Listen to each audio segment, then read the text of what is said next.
Hello. વંદે શ્રી પુરુષોત્તમં ચ પરમં ધામાક્ષરં જ્ઞાનદં વંદે પ્રાગજિભક્તમેવ મનગં બ્રહ્મસ્વરૂપં મુદા વંદે યજ્ઞપુરુષદાસચરણં શ્રીયોગિરાજં તથા વંદે શ્રીપ્રમુખં ગુણાલયગુરું મોક્ષાય ભક્ત્ય સદા કાયેન વાચા મનસેન્દ્રિયૈર્વા બુદ્ધ્યાત્મના વા પ્રકૃતિસ્વભાવાઃ કરોમિ યદ્યત સકલં પરસ્મૈ નારાયણાયેતિ સમર્પયામિ. શ્રી સ્વામિનારાયણ ભગવાનની જય. શ્રી અક્ષર પુરુષોત્તમ મહારાજની જય. શ્રી ગુણાતીતાનંદ સ્વામી મહારાજની જય. શ્રી ભગતજી મહારાજની જય. શ્રી શાસ્ત્રીજી મહારાજની જય. શ્રી યોગીજી મહારાજની જય. શ્રી પ્રમુખ સ્વામી મહારાજની જય. બી એકાંતિક શ્રીજી મહારાજ અને ગુણાતીત પરંપરા આપણને એક આધ્યાત્મિકતાની અંતિમ ઊંચાઈ સુધી એ લઈ જવા માગે છે. એક ભક્ત ઊંચામાં ઊંચી જે આધ્યાત્મિક સ્થિતિ પ્રાપ્ત કરી શકે એટલી ઊંચાઈ પર લઈ જઈને આપણને આલોક અને પરલોકમાં એક શાશ્વત, દિવ્ય અને અનંત સુખના ભોગતા બનાવવા માગે છે. તો એમની ઈચ્છામાં, એની રુચિમાં, એની મરજીમાં ભળવું, એમની મહત્વાકાંક્ષાને પૂરી પાડવી એક ભક્ત તરીકે આપણું કર્તવ્ય છે. એ જ આપણી પરાભક્તિ છે. તો એકાંતિક એટલે ધર્મ, જ્ઞાન, વૈરાગ્ય સહિત ભગવાનની ભક્તિ. એમાં ભક્તિનું પ્રાધાન્ય હોવાથી આપણે સૌ પ્રથમ એ ભક્તિનું નિરૂપણ કરી રહ્યા છીએ. છેલ્લા 2 દિવસમાં એકાંતિક ધર્મની વિભાવનાઓ પછી ભક્તિની વિવિધ પ્રકારની વિભાવના, ભક્તિની વિવિધ પ્રકારની વ્યાખ્યાઓ. ગઈકાલે આપણે સમજ્યા કે પ્રગટ ભગવાનને ઓળખીને આશરો કરવો એક ભક્તિ છે. એમાં મહાત્મ્ય જ્ઞાન સહિત હેત કરવું એક ભક્તિ છે. એમની આજ્ઞા અનુરૂપ રુચિ અને એનું ગમતું કરવું એક ભક્તિ છે. એમને રાજી કરવા માટે જે કંઈ કર્મ કરીએ, પ્રવૃત્તિ કરીએ એક ભક્તિ છે. આ બધું જ મારે વચરામતમાં આપ્યું છે બધું કે ભગવાનનો શરણાગત એક ભક્તિ મધ્યનું 10મું વચરામત છે. ભગવાનમાં હેત કરવું એ પ્રેમલક્ષણ ભક્તિ છે. પ્રથમ 56મું મધ્યનું 9મું વચરામત છે. પછી ભગવાનની મરજી પાડવી, ભગવાનનું ગમતું કરવું એક ભક્તિ છે. 73મું 3જું વચરામત છે. પ્રથમનું 15મું વચરામત છે. પ્રથમનું 76મું વચરામત છે. ગમતું કરવું એક ભક્તિ છે. પછી એમની આજ્ઞા પ્રમાણે રાજી કરવા માટે કોઈ પણ પ્રવૃત્તિ કર્મ કરીએ પણ એક ભક્તિ છે. મધ્યનું 11મું વચરામત છે. વર્તાનું 17મું વચરામત છે. નિર્દોષ બુદ્ધિ પણ એક ભક્તિ છે. મધ્યનું 10મું વચરામત. અને પછી 9 પ્રકારની ભક્તિ જે શ્રીમદ ભાગવતમાં પ્રહલાદ અને મિત્રોને કહે છે એ ભક્તિ પણ મહારાજે માન્ય રાખી છે. એનું નિરૂપણ કર્યું છે. પ્રથમનું 40મું વગેરે વચરામત છે. તો એમાંથી સૌ પ્રથમ આપણે જે પ્રેમ લક્ષણ ભક્તિની વાત કર્યા પછી આપણે નિર્દોષ બુદ્ધિની ભક્તિ કરી રહ્યા છીએ વાત. યોગી બાપાએ ખૂબ આગ્રહપૂર્વક કહ્યું છે. શ્રી મહારાજે પણ વાત કરી મધ્યના 10મા વચરામતમાં કે ભગવાન વિશે દિવ્ય ભાવ રાખવો એક ભક્તિ છે. શુદ્ધ ભાવ, નિર્દોષ ભાવ, દિવ્ય ભાવ. નિર્દોષ ભાવ કરતાં એક ભૂમિકા દિવ્ય ભાવની છે. નિર્દોષ એટલે એમાં કોઈ દોષ નથી, પણ એના કરતાં એક આગળની ભૂમિકા છે, એક દિવ્ય છે, માયાપર છે, ગુણાતીત છે. એમના સ્વરૂપ સંબંધી દિવ્ય ભાવ, કે એનું સ્વરૂપ જ 3 ગુણ, 3 અવસ્થા, 3 દેહથી પર છે. સાકરનું નાળિયેર છે. એને માયા સ્પર્શી શકતી નથી. એ માયાને પણ બ્રહ્મરૂપ કરે એવું એમનું સામર્થ્ય છે. મહાદેવ પ્રથમને 71માં વચરામૃતમાં, વર્તાના 7મા વચરામૃતમાં વાત સમજાવી છે. ત્યાર પછી ભગવાન જે ક્રિયા કરે છે, જે કંઈ ચરિત્ર કરે છે, એ જે કાંઈ વર્તે છે, બધું જ દિવ્ય છે. શ્રીજી મહારાજે એક વાત કરી, ભગવાન દિવ્ય ચરિત્ર કરે એમાં તો સૌને દિવ્ય ભાવ રહે, પણ પ્રાકૃત ચરિત્ર કરે, એક મનુષ્ય ચરિત્ર કરે, એમાં દિવ્ય ભાવ રાખવો એ ભક્તનું ભક્તપણું છે, અને એ જ ભક્તનો ધર્મ છે. એ વાત મહારાજે પ્રથમના 72મા વચરામૃતમાં અને મધ્યના 10મા વચરામૃતમાં વાત કરી છે. અમુક ક્યારેક અલૌકિક કાર્ય થતું હોય બાપા થકી તો આપણને દિવ્ય ભાવ છે જ રહે, પણ જ્યારે કંઈક એવા ચરિત્રો કરે, હમણાં જન્મ જયંતિ નિમિત્તે બાપાને બધા દેશ પ્રદેશના હરિભક્તો દેશ તરફ ગતિ કરી છે.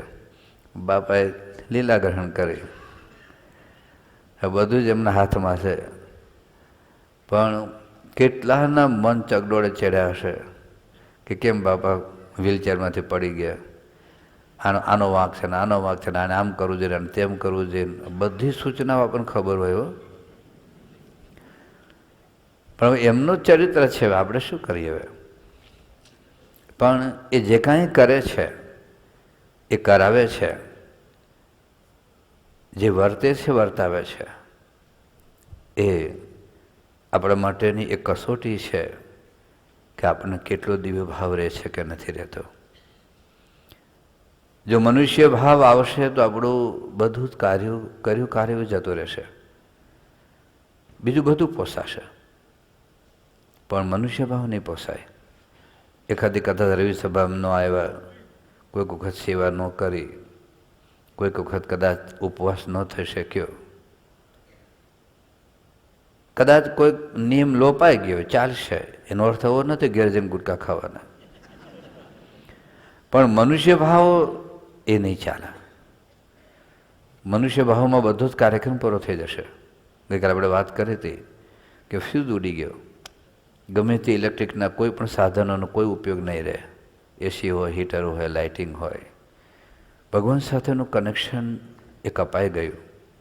મહારાજે વાત લખી છે વર્તાના 12મામાં કે પૂર્ણિમાનો ચંદ્ર હોય, અમાવસ્યા જેવો થઈ જાય અને અંતે સત્સંગ છોડીને જતો રહે. મહારાજે વાત કરી લો એના 18મા વચરામૃતમાં, એને વાતે વાતે ધોખો થયા કરે, બસ વાતે વાતે ધોખો થયા કરે. મોટા પુરુષ તરફથી એને અન્યાય થયા કરે છે, ભગવાન તરફથી એને અન્યાય થયા કરે છે, એવું હંમેશા લાગ્યા કરશે. શ્રીજીમાં એવું કહ્યું કે કદાચ નિર્દોષ હશે, નિર્દોષ, પણ ભગવાનની સંતમાં જો મનુષ્ય ભાવ પડશે તો કામાદિક દોષો એમાં આવી જશે.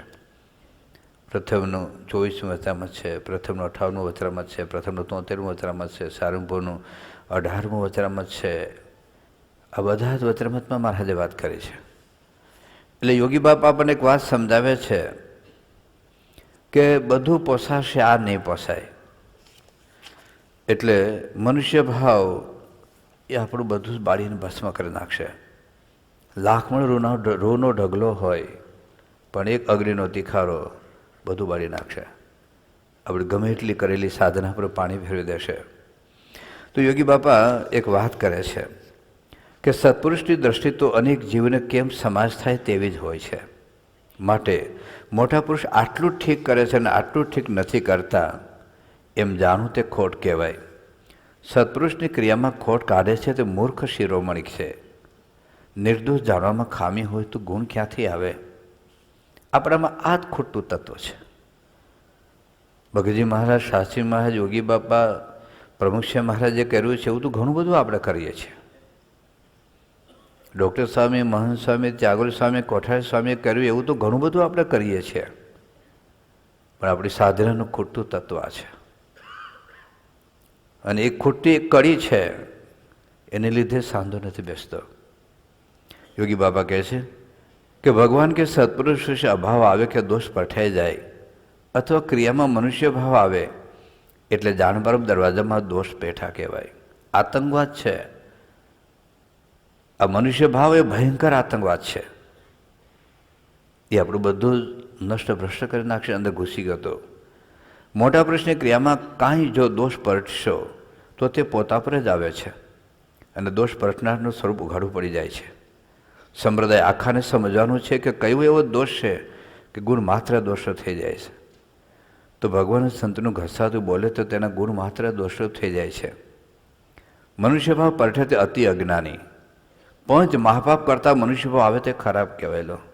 ગાયની મારી નાખવી એક પાપ છે, દારૂ પીવું એક પાપ છે, માંસ ખાવું એક પાપ છે, વ્યભિચાર કરવું એક પાપ છે. આ પંચ મહાપાપ કરતાં પણ ભગવાનમાં મનુષ્ય ભાવ આવે, સત્પુરુષમાં મનુષ્ય ભાવ તો વધુ ખરાબ કહેવાય. સત્સંગ કરીએ છીએ, સાધુ પાસે બેસીએ છીએ, સ્વભાવ કેમ જતા નથી? બધા આંતરદર્શીનો વિષય છે. જેમ ગુણાતીતાનંદ સ્વામી કહ્યું ને કે સત્સંગમાં વાતો તો થાય છે કે જીવ બ્રહ્મરૂપ થઈ જાય, પણ કેમ બ્રહ્મરૂપ નથી થતો? એમાં આ વાત છે કે એ તે કરીને સત્પુરુષમાં જીવ જોડ્યો નથી, વિશ્વાસ નથી આવતો અને નિષ્કપટ પણ વર્તાતો નથી. બીજી એક સ્વામીએ વાત કરી કે ભેગો રહે. લોકોનો પ્રશ્ન છે ને કેમ ભેગો રહ્યો છતાં આવું થયું?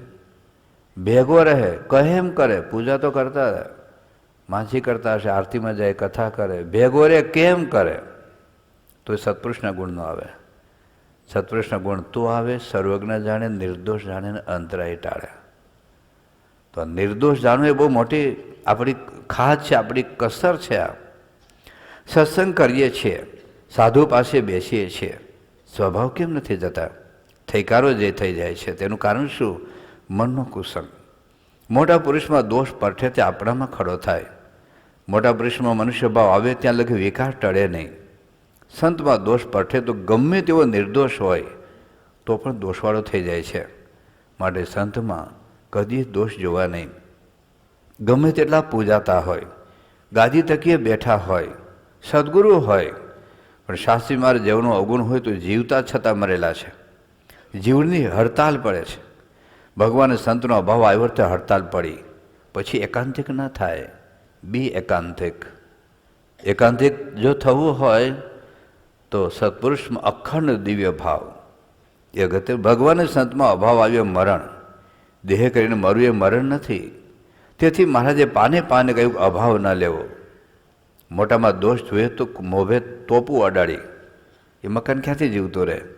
ભગવાનના ભક્તમાં મનુષ્ય ભાવ આવે તો ભૂકા ઉડી જાય. ભગવાન સંતમાં મનુષ્ય ભાવ આવે તો એક્સિડન્ટ થયું કહેવાય.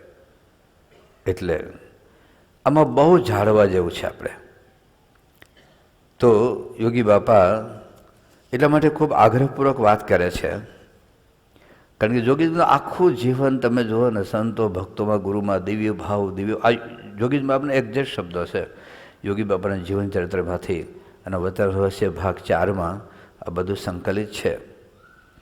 તો યોગી બાપા કહે છે સત્સંગ અખંડ દિવ્ય ભરાવ એ જ ભક્તિ. બસ ખાલી માળા તો બહુ ફરે, પ્રદક્ષિણા તો બહુ ફરે, ખૂબ એકટાણા કરતા હોય, ખૂબ સાધના કરતા હોય, સવારે 3 વાગે ઉઠીને આપણે ધ્યાન ભજન કરતા હોઈએ, એ મંધારી ભક્તિ છે. પણ એ એકડા પછીના મીંડા છે બધા. સત્પુરુષમાં મનુષ્ય દિવ્ય ભાવ એકડો છે.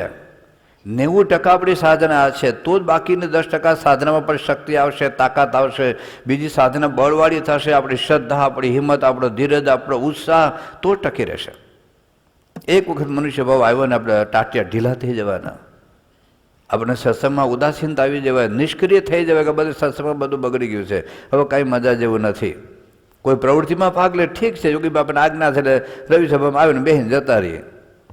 પણ જે આમ ઉત્સાહથી જે સેવા કરવી, આમ સત્સંગ માટે બાપા માટે ખપી જવું.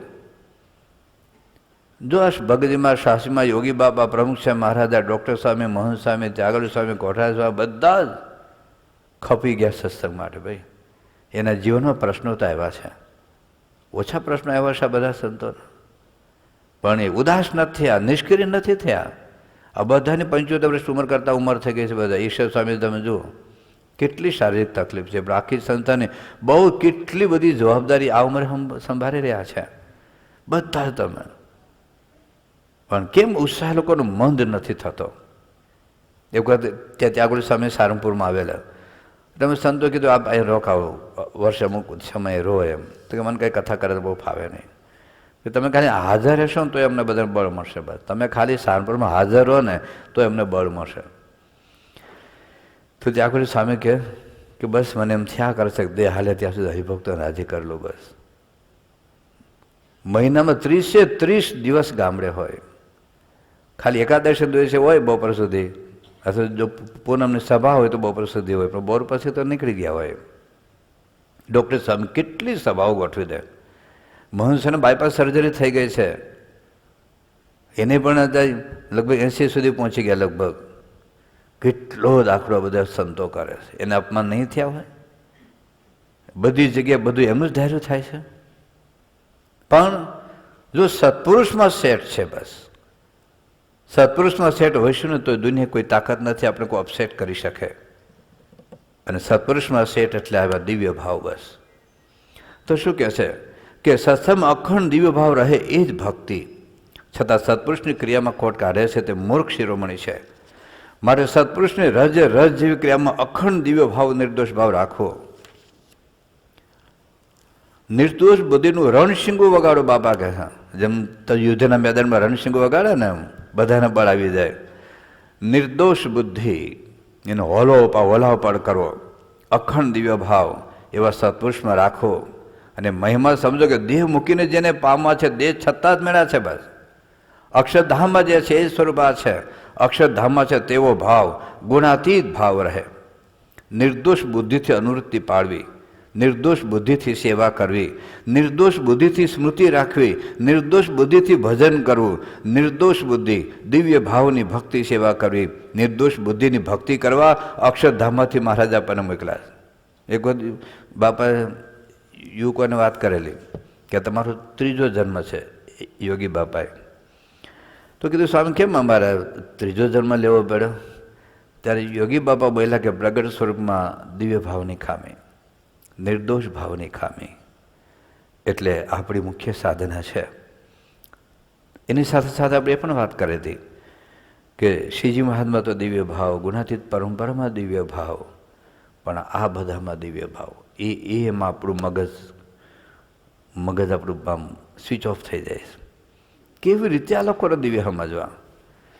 પણ ગુણાતીત ગુરુની આ જ મુખ્ય સાધના છે. બસ બાપામાં તો દિવ્ય ભાવ રહે છે, પણ આ બધા વંઠેલા છે બધા. એમાં આ બધા ગોટાળાવાળા છે. યોગી બાપા એક વખત આપણે એક સાધુ હતા, ગુણાતીત ચરણ, બહુ જોરદાર. યોગી બાપા એમ કે આમાં દિવ્ય ભાવ રહેશે તો શાસ્ત્રીમાં યોગી મહાત્મા, તો શાસ્ત્રીમાં દિવ્ય ભાવ રહેશે, શ્રીજી મહાત્મા દિવ્ય ભાવ રહેશે, ગુરુમાં તો દિવ્ય ભાવ રહેશે. કે જો આમાં દિવ્ય ભાવ રહે તો. જોગી મહારાજ એક પાર્ષદ હતા જેઠા ભગત, જોગી મહારાજ વાત કરી કે ગુરુ બળમાં રહેવું એમ. તો કે સ્વામી મને કેમ ગુરુ કહો છો? હું તો આપણો શિષ્ય છું. યોગી બાબા કે હું દરેકમાં ગુણાતીત ભાવ લાવીને શ્રીજી મહારાજને જોઉં છું. દરેકમાં ગુણાતીત ભાવ લાવીને શ્રીજી મહારાજને જોઉં છું. એક વાર સંતો આઈસ્ક્રીમ ખાતા, મેં કીધું કદાચ આઈસ્ક્રીમ ખાતા હતા ને યોગી બાપા પહોંચ્યા ત્યાં કે બધાને જમાડો, દરેક મળીને શાસ્ત્રીજી મહારાજ જમ્યા. કેટલી દિવ્ય ભાવની દ્રષ્ટિ છે. એટલે ભગતજી મહારાજ, યોગી બાપા, પ્રમુખ સ્વામી ગઈકાલે વાત કરી, દરેકમાં શ્રીજીમાં યોગી બાપાને જુએ છે એટલે આપણને પગે લાગે છે, એટલે આપણી આરતી ઉતારે છે. યુવકો વાસણ ઉટકતા હતા ગોંડલ, યોગી બાપા ગોંડલથી રાજકોટ જતા હતા, ત્યાં ઉભા રહે થાળી મગાવી તો ચિકાશ હતી.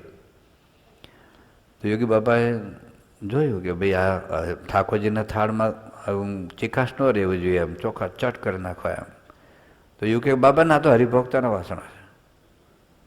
યોગી બાબા શું બોલ્યા કે હરિભક્તોમાં રહીને ઠાકોરજી જમે. જો આ ખૂટતું તત્વ છે આપણામાં. આપણે પીરીસી છે ખરા, પણ હું ખાવા આવ્યો, દાળ આપતો જાય ખાવા આવ્યો, ક્યારે સભામાં દેખાણો ખાવા આવ્યો, એવું હળેલું મગજ છે ને આપણું. એટલે કેટલો યોગી બાબા ત્યાં આપણે ત્યાં પોંડિચેરીમાં ગયા હતા ને, યોગી બાબા ટ્રેનને દંડવત કર્યા કે હરિભક્તોનો સામાન તો છે ને, અરે હરિભક્તોના સામાન્ય જ દંડવત કરે એને હરિભક્તોનો કેટલો મહિમા હશે. એટલે આ સંબંધવાળામાં સંતો ભક્તોમાં દેવભાવ રહેશે તો ત્યાં રહેશે, ને ત્યાં દેવભાવ હશે તો અહીંયા રહેશે. બસ આ તાળો છે પરસ્પરનો. જેટલું આપણે પ્રમુખ સમજો દિવ્ય ભાવ હોય તો આ દિવ્ય ભાવ રહેવો જોઈએ. એમાં દિવ્ય ભાવ નથી એટલે આપણે બધા ખોટા મફતિયા લાગે છે, લઠ્ઠા જેવા લાગે. તો દિવ્ય ભાવ કેવી રીતે એની વાત આપણે ગઈકાલે કરતા હતા. એક તો મારે દિવ્ય ભાવ રાખવો છે એવો એક ઠરાવ. બીજી આપણે વાત કરી કે વચનમાં વિશ્વાસ. આ બુદ્ધિનું કર્તવ્ય નથી ભાઈ. પ્રમુખ સમય દિવ્ય છે, અક્ષરધામના પુરુષે આમ અડવાથી નહીં ખબર પડે. કોઈ આ ડૉક્ટર હોય તો અડવાથી ખબર પડે કે આ ડૉક્ટર છે.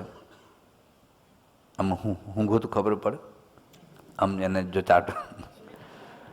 કોઈ પંચેન્દ્રિયની તાકાત નથી ભાઈ એનાથી આ ડૉક્ટર છે ખબર પડે.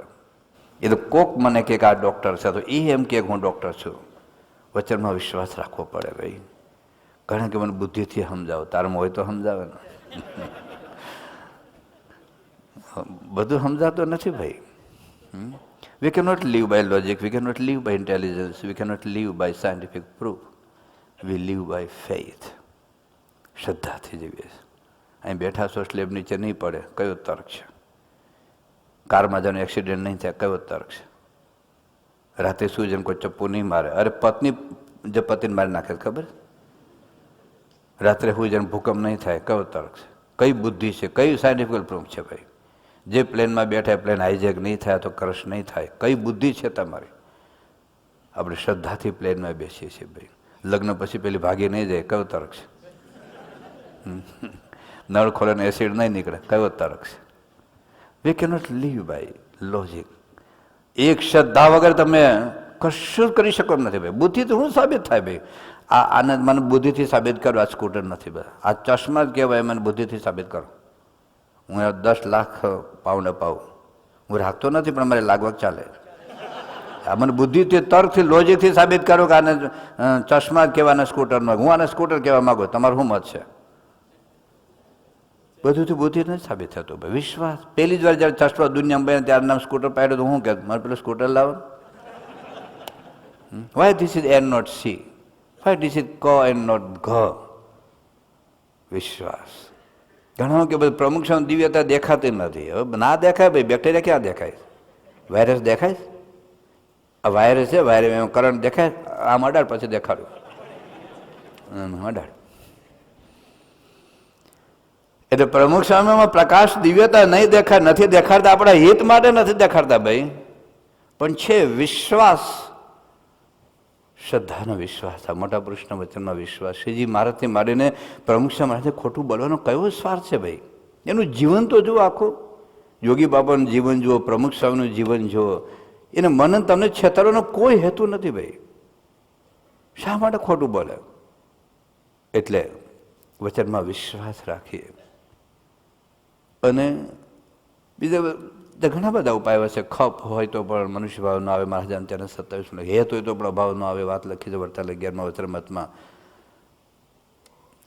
પણ સવડી સમજણ. એક વખત અમારે ત્યાં મધુવન શિબિરમાં વિવેકસાગર સ્વામી બાપાના દિવ્યભાવ મનુષ્ય ભાવ અદભુત વાત કરેલી. સ્વામી બાજુમાં જ બેઠા હતા. સ્વામી જે ખડખડાટ હશે, બાપા જ પ્રસંગ કહ્યા હતા. આવા પ્રસંગમાં આપણે મનુષ્ય ન આવતો હું આવે તો ખરો ને એમ કહી કહી જેટલા પ્રસંગોમાં બાપા ખડખડાટ હશે ને એ તો બહુ ફ્રેન્ડલી બધું કહેતા હતા. છેવટે પછી બાપાના આશીર્વાદ આપવાના. સ્વામી એક જ વાત સમજવાની છે બસ, જે કરે છે ને એ આપણે સૌના કલ્યાણ માટે છે બસ. એક ડૉક્ટરની ખબર નથી પડતી. એકને કેપ્સ્યુલ આપે ને એકને ટેબ્લેટ આપે. ખબર કે એને કેમ કેપ્સ્યુલ આપે, મને કેમ ટેબ્લેટ? ભાઈ એને જુદો રોગ છે. કદાચ બેને પેટનો દુખાવો હોય, એકને ટેબ્લેટથી મટાડે ને એકને કે તારે ઓપરેશન કરવું પડશે. કે કેમ?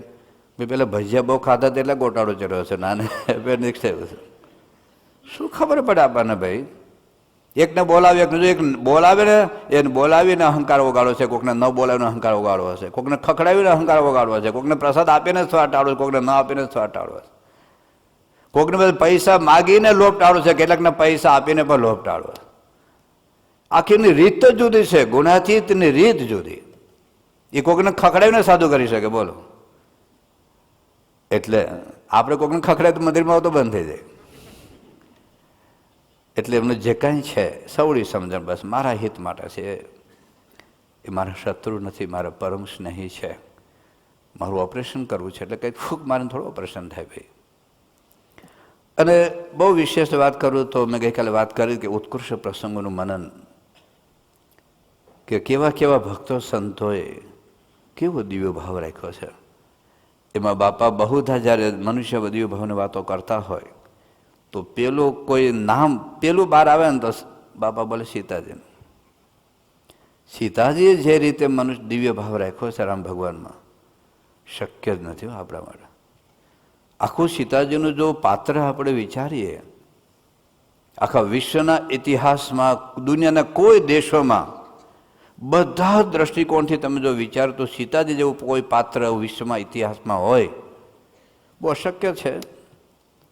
અશક્ય ન કહો તો અતિ અતિ અતિ દુર્લભ છે. મને ખબર નથી કોઈ હોય તો, મેં કાંઈ દુનિયાનો ઇતિહાસ વાંચ્યો નથી, પણ અનુમાન આપણે કરી શકીએ જે રીતે સીતાજીનું સમર્પણ. બાકી જાય સીતાજી જંગલ, તું જાને, મને કોમ્પ્યુટર આવડે જોબ કરીશ. અને 14 વર્ષ સુધી રાહ જોએ, એ તો બીજા લગ્ન કરી લે ને.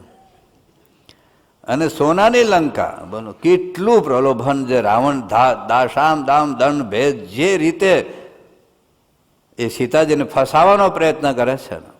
અત્યારે ખાલી એક આઈસ્ક્રીમ ખાડો તો બાઇક ઉપર ફરવા જાય, બોલો. જે રીતે આપે છે, અને સંપૂર્ણ 100% રામ સિવાય કોઈ સંકલ્પ નહોતો. છતાં જ રાવણના મૃત્યુ પછી રામ કે હું તમને ના લઈ જાઉં હવે. અરે આટલી બધી ધમાલ કરીને હવે મને ના લઈ જાઉં કે ના. પછી બહુ બધા ઋષિઓએ સમજાવ્યું કે ભાઈ સીતાજી તો પવિત્ર શુદ્ધ છે, પણ મને ખબર પવિત્ર, પણ લોકો તો મને શું કહે. છેવટે બધાને કહેવાથી અગ્નિ પરીક્ષામાંથી પસાર થયા. સીતાજી બોલ્યા સ્વપ્નમાં પણ મને જો કોઈ રામ સિવાય સંકલ્પ ન થયો તો અગ્નિ મને સ્પર્શ ન કરે. અગ્નિમાંથી પસાર થઈ ગયા. હવે તો કોઈ સંપૂર્ણ નિર્દોષ જ છે. અને એક ધોબી, એની પત્ની કંઈક જતી રહી હશે, પાછી આવી અને આ બોલ્યો કે રામ નો રાખે હું તન ન રાખું. અને રામ ભગવાન સાંભળી ગયા. અત્યારે અમારા લોકોના કાને એટલા બેરા છે ને, ભૂંગળા વગાડે તો સાંભળે. એના દીકરા ઉપર જમાય ઉપર ગમે એટલા આક્ષેપો મૂકાય, કરોડોના કૌભાંડો, નો પ્રોબ્લેમ. પણ આ તો રામ ભગવાન હતા ને, સીતાજીને મોકલી આપ્યા. એ વનમાં ફરવા જવાને મોકલ્યા નામે. ત્યાં જઈને લક્ષ્મણજી આખી વાત કરી. અને મહારાજ આખું વચરામૃત લખ્યું છે 11. સીતાજી કહ્યું કે રામચંદ્રને કહેજો કે હું દુઃખી નથી, પણ એ મારા દુઃખે દુઃખી ન થાય, હું બસ સુખે ભજન કરીશ. બાકી તો લાકડી લઈને મારવા એલા હા ડોબા જવા, અક્કલ વગરના, બુદ્ધ વગરના, ભાન નથી પડતી. અગ્નિ પરીક્ષા પસાર થયું, મારો વિશ્વાસ નથી. પેલા હારા ધોબાનો વિશ્વાસ છે. બાપા તો હું કે સ્વામી કે સીતાજી ધોકો લઈને ધોબાને મારવાનો ગયેલા. ધોબા તારે શું છે મારા ઘરે? આ બાપાના વાક્યો છે કે ધોકો લઈને મારવાનો કે ધોબીને ગયેલા. ધોબા તારે શું છે લેવા દેવા? પણ કંઈ નહીં. છેવટે જ્યારે લોકકૃષ્ણ નિમિત્તે ભેગા થયા ત્યારે રામચંદ્ર ભગવાન કહ્યું કે પાછા અયોધ્યા પધારો. એ વખતે સીતાજી કહ્યું કે ના, હવે તો પૃથ્વી માગ દે, હું પૃથ્વીમાં સમાઈ જાઉં. એ જ વખતે પૃથ્વી ફાટી અને પૃથ્વીમાં જતાં જતાં સીતાજી બોલ્યા કે જન્મો જન્મ મને રામ જેવા પતિ મળે. આજે શું કે હાથ જન્મે કાળ મૂકો ભટકાય નહીં. હા, પણ કેટલો દિવ્ય ભાવ. બીજી બાપા મૂળજી બ્રહ્મચારીની વાત કરે તો આ પ્રસંગો આપણા બધા જીવનચરિત્રોમાં છે, સત્સંગ શિક્ષણ પરીક્ષાના પુસ્તકોમાં છે. પ્લીઝ વાંચો ને ક્યારેક થોડોક સમય કાઢીને. કરોડ કામ બગાડીને મોક્ષ સુધારવાની વાત છે. આમાં ક્યાં કરોડ કામ બગાડવાના? ખાલી 10 મિનિટ છાપવું ઓછું વાંચો ને. હા, વાંચવા ના નહીં પાડું. ખાલી 10 જ મિનિટ ટીવી ઓછું જુઓ, 10 જ મિનિટ IPL ઓછું જુઓ, 10 જ મિનિટ કોઈક ફૂટબોલ ઓછું જુઓ, કોઈક પિક્ચર ઓછું જુઓ. તમે કંઈ સત્સંગી છો એટલે નહીં જોતા હો, પણ થોડોક સમય કાઢો ને. કેટલો મૂળજી બ્રહ્મચારી ખાલી એક મોજરી ચોપડવા આપીને એમાંથી જે મહારાજે ચરિત્ર કર્યું, પણ કેટલો નિર્દોષ ભાવ દિવ્ય. મહારાજે કેટલા 6 વચનામૃતમાં મૂળજી બ્રહ્મચારીની પ્રશંસા કરી છે. અનેક પ્રસંગ બાપા કહે છે જોરદાર. એ છે બ્રહ્માનંદ સ્વામીનો. બ્રહ્માનંદ સ્વામી કેટલું છોડીને આવેલા. એ વખતે આજના ભાવ પ્રમાણે 5 કરોડની મિલકત હતી. અને રાજા મહારાજોને સ્વીકારવા તૈયાર હતા. ગાયકવાડ સરકાર કહેલા તમે શાના સાધુ થઈ ગયા, અહીં આવી જતા ને રાજકવિનું બિરુદ આપું, પછી જ ગામની આવક આપું, હાથી ઘોડા પાલખી આપું, સેવકો આપું, પણ જે મોઢામાં પાન ચવાય એ મોઢામાં કોલસા ના ચવાય. એ બ્રહ્માનંદ સ્વામી મહારાજ એક વેત કંતાનનું આપે, ટેરીકોટનું કાપડ ને આવું કાપડ ને કંતાન નહીં. મહારાજ જોવા લાગ્યા બ્રહ્માનંદ સ્વામીને કે સ્વામી શું જો છો કે મહારાજ નખ જેટલી પૃથ્વીમાં બીજો ભગવાન નથી ને તે તમે છોડીને જતા રહો. જો આટલી દ્રઢતા આપણામાં હોય ને, આપણામાં કોઈ બીજે વીઆઈપી પાસ આપે ને અહીંથી આપણે છોડીને જતા રહેલો, આપણા લોકોને કે આપણે પડી જ નથી. કેટલી દ્રઢતા. 12 રૂપિયા મહારાજ આપ્યા, એને આખું વડતાલ મંદિર 12 રૂપિયામાં બાંધ્યું. ચમત્કાર નથી કર્યો, દાખલો કર્યો છું. કેટલા હરિભક્તો રાજી કર્યા હોય, કેટલા હરિભક્તોને ઘેર પધરામણી કરી હોય, કેટલાનું સહન કર્યું હોય. લોકો એમ કેલા છો અમને પબેડા જેવા છે, ભૂખ માગમાં કરવા, નોકરી કરવાની, મજૂરી કરવાનો. અને એ વખતે તો ઉગતો સ્વામિનારાયણ સંપ્રદાય હતો, કેટલો લોકો વિરોધ હતો. એની વચ્ચે કેટલા હરિભક્તોને રાજી કરીને મંદિર બાંધ્યું હશે, મંદિર પ્રતિષ્ઠા થઈ. હવે અમુક લોકો અમુકની ક્રિયા ન જ ગમે, તો દરેક જગ્યાએ મન દુખ્યા હોય થોડાક, એ શાશ્વત સિદ્ધાંત છે. થોડાક મન દુખ્યાનું ગ્રુપ વૈશ્વિક હોય ગમે તે જગ્યાએ, કોઈ પણ દેશમાં પણ હોય, કોઈ પણ દેશ કોઈ સારું કામ કરે, કોઈ નેતા, કોઈ ગામની અંદર સરપંચ કોઈ સારું કામ કરે તો 2-5 જણા તો મન દુખ્યા હોય જ, એનો વિરોધ કરે. વિરોધ ન કરે તો અવતાર કાર્ય સફળ ન જાય. એનું અવતાર કાર્ય આ જ હોય. તો કેટલાક જે બ્રહ્મન સ્વામીની વિરુદ્ધ મહારાજને ફરિયાદ કરી કે મહારાજ આવું છે. અને મહારાજે બ્રહ્મંસને ઉઠાવ્યા કે ચાલો અમારે ભેગા રહો, તમારી કવિત્વ શક્તિ કુંઠિત થઈ ગઈ છે, હવે અમારે ભેગા રહીને અમારી મૂર્તિના કીર્તનો બનાવો. હવે બ્રહ્મન સ્વામી ભોટ નહોતા, એ ભોળા નહોતા, તીવ્ર બુદ્ધિશાળી હતા, શતાવધાની હતા. એને સત્સંગમાં આઘું પાછું થતું હોય, કોકને મન દુઃખ હોય નહીં ખબર હોય. અને એમાં બીજું શું થાય ખબર છે કે તમે 5 જણા જે મહારાજને ફરિયાદ કરવા ગયા હોય ને એમાં એક જણ એમ કહી જાય કે તમારા માટે આવી ફરિયાદ થઈ, એનો ચમચો થવા આવે. ખબર છે, ધારો કે તમે મારી ફરિયાદ કરવા માટે 5 જણા બાપાને કહો સ્વામી આ બ્રહ્મ દર્શન હવે આમ લંડનમાં પગ મૂકવા નહીં દેવાનું, પછી આ એ એમાં નહીં ફાવે. તમે 5 જણા કહેવાય ગયો ને એક જણ મને એમ કહી જાય કે તમારે આવી ફરિયાદ થઈ છે, હું ઓળખું બધા. એટલે બ્રહ્મજન ખબર તો પડી ગઈ હશે ને, પણ મહારાજે એક પ્રશ્ન ઉઠાવ્યો નથી કે મહારાજ પેલા મને સાંભળો તો ખરા, જે મારી ફરિયાદ થઈ છે એ ફરિયાદ અનુસંધાનમાં મને સાંભળો, અને એમાંથી જો ખરેખર તમને વાંક લાગે તો મારે બદલી કરજો, નો પ્રોબ્લેમ. કંઈ નહીં, એને પોતાનો વાંક કાઢ્યો જો. મેં ગઈકાલે વાત કરી હતી છેલ્લે કે આપણને મનુષ્ય ભાવ આવે, આપણા દેહ ભાવ છે તો આવશે જ, ગભરાઈ નહીં જવાનો. મહારાજે લખ્યું છે પ્રથમના 23મા વચનામૃતમાં, વર્તાલ 11મા વચનામૃતમાં કે જ્યાં સુધી આવી સ્થિતિ નથી થઈ ત્યાં સુધી આપણને મનુષ્ય ભાવ આવશે. પણ મહારાજ એક છૂટ આપે છે વચનામૃતમાં, અને એ છે અંત્યનું 35મું વચનામૃત. મહારાજ કે પોતાનો વાંક કાઢવો, કે મારું કંઈક અજ્ઞાન છે, મારી કંઈક ગેરસમજણ છે, મારી કંઈક ભૂલ છે મહારાજ બાબા, એટલે આપણામાં મનુષ્ય ભાવ આવે. બાકી આપ અલૌકિક છે, આપણું કાર્ય અલૌકિક છે, આપણો નિર્ણય અલૌકિક છે. તો બ્રહ્માનંદ સ્વામી મહારાજ કંઈ વાંધો નહીં, અને નીકળી ગયા તરત.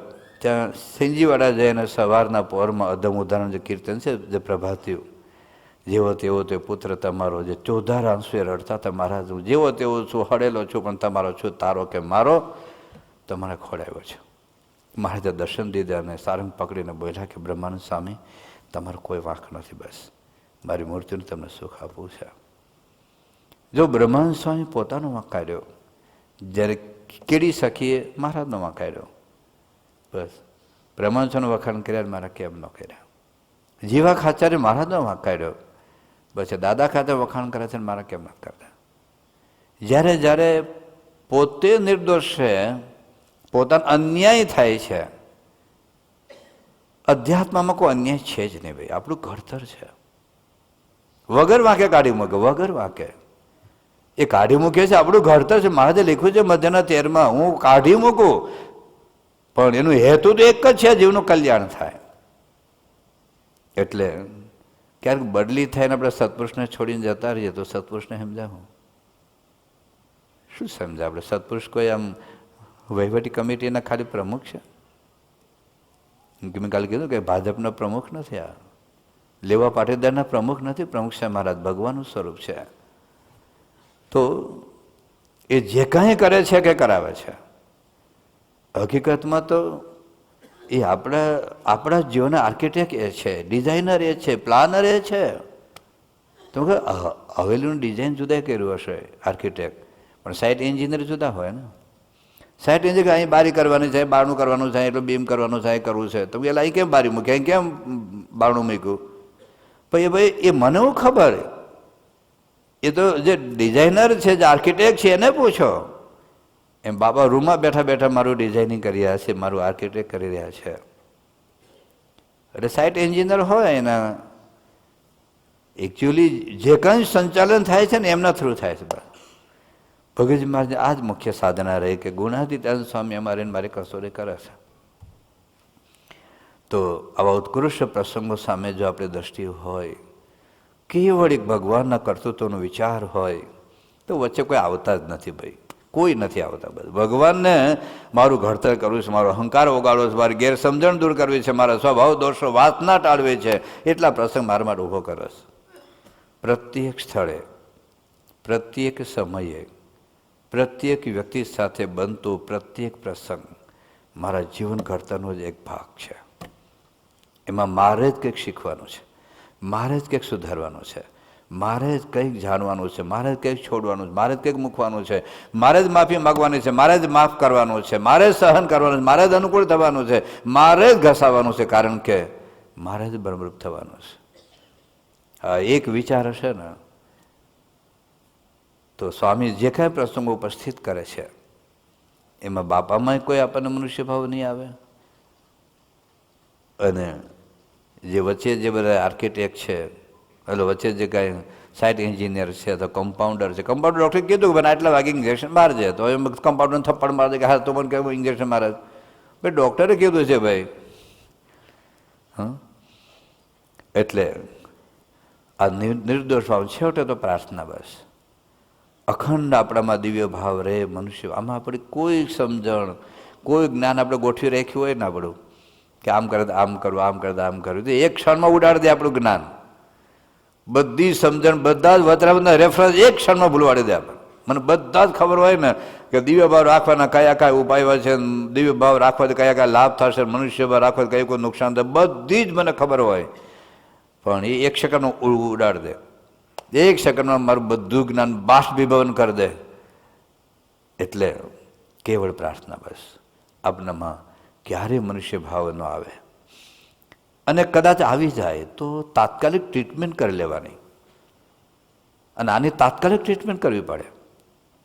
દાખલા તરીકે મને ધાધર થયું હોય, ગુમડા થયા હોય, તાવ આવ્યો હોય, માથું દુખતું હોય, કેડ દુખતી હોય, ગોઠણ દુખતા હોય, મેલેરિયા થયો હોય, ટાઇફોઇડ થયો હોય, પેટનો દુખાવો હોય, કેન્સર થયું હોય, ટીબી થયો હોય, એઇડ્સ થયો હોય અને હાર્ટ એટેક આવ્યો હોય, એકી સાથે મને એટલા રોગ થયા, તો પહેલાં કયા રોગની સારવાર કરવી પડે?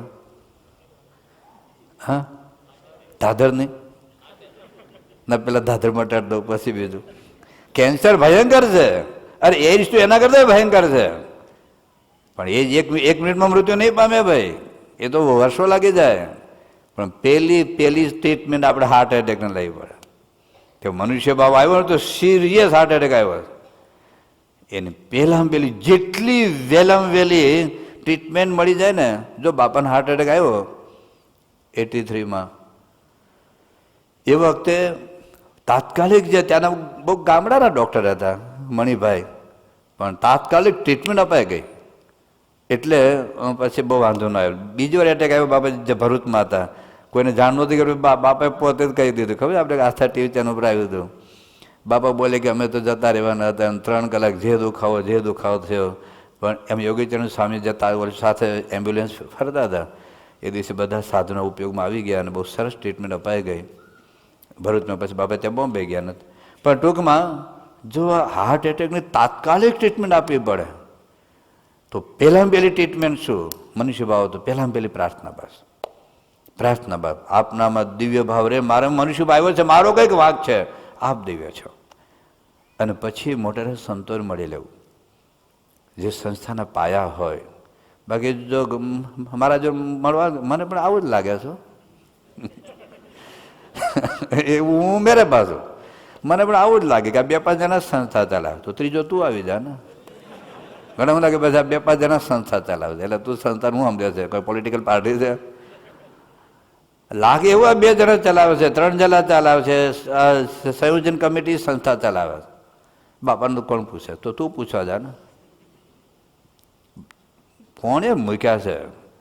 હમણાં ઈશ્વર સ્વામી ત્યાં એરપોર્ટ પર એ જ વાત કરી હતી કે યોગી બાબા કે થાંભલાને મૂકે ને હાંભેલું કે હાંભેલાને મૂકે તો કે હાંભેલાને પગે લાગો. બસ અમારા સંત સ્વામી કહેતા, એક તો અમારા ભદ્રે સ્વામી હતા ને, કે સ્વામી આપણા ભદ્રાની આજ્ઞામાં રહેવાનું કે તો આપણે આજ્ઞામાં રહેવાનું. હમણાં આવ્યો તો હવે તો મહાપંડિત થઈ ગયા, દર્શન કેસરી મહામહોપાધ્યાન PhD બધું ડીલીટ ને ઘણું બધું લાગી ગયું.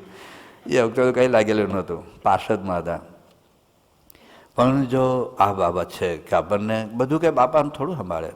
તથા કે તમારા જે ડેવિડ છે એનો જે પ્રાઇમ મિનિસ્ટર, તો બને ડેવિડ કહે તો માનું, તમે પોલીસ હું તારું નહીં માનું જા, એવું ચાલે? કોઈ પણ તંત્રમાં ન ચાલે. કોઈ સામાજિક સંસ્થા હોય, કોઈ ધાર્મિક સંસ્થા હોય, કોઈ કંપની પણ હોય, કંપનીનો CEO કે તો જ હું માનું, બાકી તારું નહીં માનું, ચાલે? કોઈ આર્મીનો સૈનિક કે મને જનરલ સેનાપતિ હોય એ જ મને કહે તો માનું, બાકી તારા જો મફત નહીં માનું જા, તો હાલે? કોઈ પણ જગ્યાએ ન ચાલે. અહીં કોઈ પોલિટિકલ પાર્ટી નથી, કોઈ સામાજિક સંસ્થા નથી, આ કોઈ કંપની નથી, આ તો દિવ્ય એક સાધનાનું કેન્દ્ર છે ભાઈ. તો સાધનામાં તો મોટા પુરુષનું કર્તૃત્વ, એનો દિવ્ય ભાવ, નિર્દોષ ભાવ સ્વીકારીને આપણે સાધના કરવી આપણી મુખ્ય સાધના છે. બીજી જે સાધના છે, આવી જ મહત્ત્વની સાધના છે, એ આજ્ઞા, અનુવૃત્તિ, મરજી. મોટા પુરુષની આજ્ઞા પાડવી, એમની અનુવૃત્તિમાં ભળી જવું, એની મરજીમાં, રુચિમાં ભળી જવું, એ એક સાધના છે. હૃદયની ભક્તિ છે. ઘણાને આંખની ભક્તિ હોય, ઘણાને કાનની ભક્તિ હોય, સાંભળ્યા જ કરે.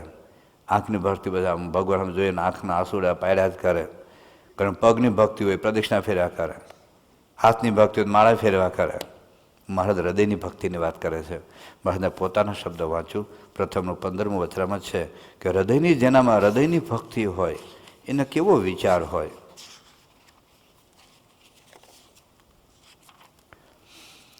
પછી શ્રીજી મહારાજે એમ વાર્તા કરી છે, જેના હૈયામાં ભગવાનની ભક્તિ હોય, હૈયામાં ભગવાનની ભક્તિ હોય તેને એવી વૃત્તિ રહે છે, ભગવાન થતા સંત તે મને જે વચન કહે છે તેમ જ મારે કરવું છે. લો શું કહે છે?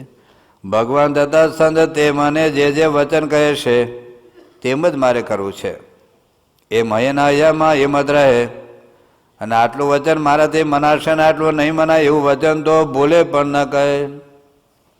આ વાક્યનો વિચાર કરજો, પછી આગળ આવશે બધું. પણ આ હૃદયની ભક્તિ આ છે. જો ખાલી પેલી ભક્તિ હશે ને તો પછી બધું નહીં મનાય.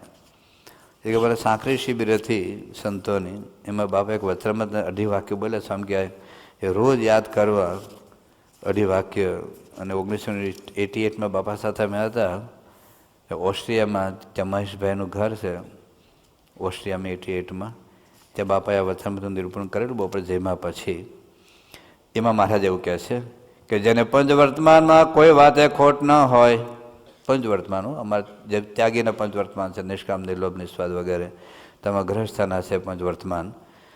જેને પંચવર્તમાનમાં કોઈ વાતે ખોટ ન હોય એટલે લગભગ તો બ્રહ્મરૂપ થઈ ગયો, અડધો બ્રહ્મરૂપ થઈ ગયો કહેવાય. અને એના ગમે તેવા વચનમાં ભીડામાં લઈએ, વચનનો ભીડો ભારે છે. કારણ કે એ ભીડો કેમ પડે છે? આપણને ગમતું છોડાવે છે. ગમે તેવા વચનમાં ભીડામાં લઈએ અને એનું ગમતું મુકાવીને અમારા ગમતામાં રાખીએ તો પણ કોઈ રીતે દેહ પર્યંત મૂંઝાય નહીં. એવો હોય તે પાકો સત્સંગી છે. અને એવા હરિભક્તો ઉપર અમારે વગર કર્યું છે જે થાય છે. અને એવા ગુણ ન હોય તો હેત કરવા જોઈએ તો પણ એ થાય નહીં. અને અમારી તો એ જ પ્રકૃતિ છે જે જેના હૃદયમાં ભગવાનની એવી પરિપૂર્ણ ભક્તિ હોય, આ હૃદયની પરિપૂર્ણ ભક્તિ છે, તે ઉપર જ એ થાય છે. પછી બાપાને કેવું ન પડે, બાપા મારા રાજા પર રાજી જ છો ને? રાજી જ છે, વગર કર્યું એ જ થાય છે. તો શું કહે? અમારું ગમતું, એ આપણું ગમતું છોડાવે ને. આપણને શું ગમે છે? પૂજા ન કરવી આપણને ગમે, તિલક ચાંદલો ન કરવો આપણને ગમે, સત્સંગ શિક્ષણ પરીક્ષા ન આપવી આપણને ગમે, સભામાં મોડા પહોંચવું એ આપણને ગમે, પિક્ચર જોવું એ આપણને ગમે, ખટપટ કરવી એ આપણને ગમે. આપણા ગમતા સ્વભાવો છે, એને છોડાવવું છે બસ. એટલે આપણું ગમતું છોડાવીને એનું ગમતું કરાવવું છે. એની ઈચ્છા છે મારું દરેક હરિભક્ત પૂજા કરે, તિલક ચાંદલો કરે, વચન વાંચે. બાપા બોલ્યા છે વચન સ્થાન વાતું તો આપણું જીવન છે ભાઈ. બધા જ ઉકેલો એમાંથી આપણે મળી જશે. એટલે જો કે બાપા બોલ્યા કે મન ધારું હિમાલય ચડી આવે, પણ મંદિરના દાદરા ન ચડે. હિમાલય ચડ્યા ને ગુણાધન વખતમાં પેલો હતો ભાઈ, આખા ગિરનારની પ્રદક્ષિણા કરતો હતો. ગુણાધન કે અમારા પવિત્ર છે એનું શું નામ, તો એમને દંડવત કરો ને, જે કૃપાલ સામે દંડવત કરો ને, તો કે મારી લાઈનમાં આવો તો કરો. હવે આગળ આમ ને બધા આમ ખેંચી નાખ્યો તો હું વાંધો હતો. એટલે મન ધારે સાધનો થાય છે. એટલે ભગવાનનું ગમતું કરવું એ આપણી એક મુખ્ય અગત્યની સાધના છે. અનુવૃત્યા ભક્ત્યા એ ભાગવતમાં આ વાત લખી છે. ભગવાનનું ગમતું કરવું એક ભક્તિ છે. જયતરપુરના ત્રીજા વચનામૃતમાં મહારાજે વાત કરી છે. તો ભગવાનની જો આજ્ઞા આપણે પાળીએ, ભગવાનનું ગમતું કરીએ, તો શું લાભ થાય? આપણે તો લાભ વગર કશું ચાલે નહીં. તો મહારાજ કહે છે ભગવાન સંત રાજી થાય, એને રાજી કરવા જૈનમાં છે ને કરોડો જન્મથી આપણે આંખને રાજી કરી છે. શું મળ્યું છે કોણ? કરોડો જન્મથી આપણે આંખને રાજી કરી છે. આ વખતે બસ બાપાને રાજી કરી લેવા. કરોડો જન્મથી જીવડીને રાજી કરી છે ને. અત્યારે જીવડીને જ રાજી કરીએ છીએ, બાપાને આપણે જગો રાજી કરીએ. એક જીવડીને ગમે. તમે કાલે વાત કરી પરંતુ 2 કિલો હોનું આપી શકાય છે, પણ ઘરમાંથી ડુંગળી લસણ કાઢી શકાય છે? 2 કિલો હોનું કાઢવું અઘરું છે. અરે પોતાના સૌભાગ્યના ચિહ્નો મંગળસૂત્ર આપી દેવાય, બોલો, પણ પિક્ચર આપી દેવાય? કેટલું આપણે જો જીવમાં એ એક ડુંગળી લસણ આટલી જીવડી છે મારું, એટલી. અહીંથી નીચે જાય તો ટોયલેટ તો હરખું જ આવે. તમને ડુંગળી લસણ વાળું શાક ખાવ કે ડુંગળી લસણ વગરનું શાક ખાવ, વોટ ઇઝ ડિફરન્સ? ચાલો, સરખું જ આવે. આટલી જીવડીને રાજી કરવા માટે આપણે ન ખાવ એવું નથી. બીજું ઘણું બધું સારું સારું ખાવાનું છે ભાઈ, પણ ચાલે. એની વાત થોડું કાલે કરીશ. પણ ગભરાઈ ન જતા, તમારે જે કરવું કરજો, ખાલી સાંભળી લો. શુક્રવાર છે, હું તમને ખખડાવવા નથી આવ્યો. હું સુધરી ગયો છું એવું માનતો નથી. તમે બગડેલા છે હું સ્વીકારતો નથી. હા, તમે બગડેલા છે હું સુધારવા છે આવ્યો એવું માનતો નથી. અને હું સુધરી ગયો છું, બ્રહ્મરૂપ થઈ ગયો છે એવો હું દાવો કરતો નથી. આપણે બધા જ એક સરખા છે. પણ મોટા પુરુષની જે રુચિ છે એ આપણે સમજવાની છે. તો ભગવાને એક મનને સમજાવવાનું, બુદ્ધિને સમજાવવાનું કે હરામખોર, કરોડો જન્મથી મેં તને રાજી કરી છે. બસ તારી બુદ્ધિ પ્રમાણે જ હું ચાલ્યો છું. આ વખતે બસ તારું કહેવું નથી કરવું. હે મન લબાડ, તને જોગીમાં હું કહેતા કે લબાડ હરામખોર, તારું કહેવું આ વખતે નથી કરવું. બસ મારે મહારાજનું કરવું, બાપાનું ધાર્યું કરવું છે. જીભડીને રાજી નથી કરવી, આંખને રાજી નથી કરવી. બસ. અને શું મળ્યું આ સુધીમાં? આપણે આ આતંકવાદીઓને જ રાજી કર્યા છે. એક આતંકવાદી છે આ બધું. આંખ, કાન, નાક, જીભ, મન, બુદ્ધિ ભયંકર ટેરરિસ્ટ છે આપણા. એને રાજી કરવાથી શું મળ્યું છે આ સુધી? જન્મનો ચક્રાવો મળ્યો છે ભાઈ. Let us try for one life.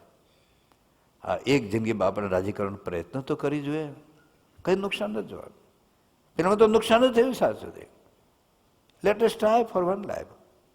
કદાચ નુકસાન થશે તો આવતા જન્મ ક્યાં બાકી જ છે ને આપણા તો ઘણા બધા. એક જિંદગી બસ બાપાને રાજી કરી લેવા બસ, તો બધું છૂટી જશે. આ રાજીપાનો વિચાર છે ને એ જબરજસ્ત તાકાત છે આપણને.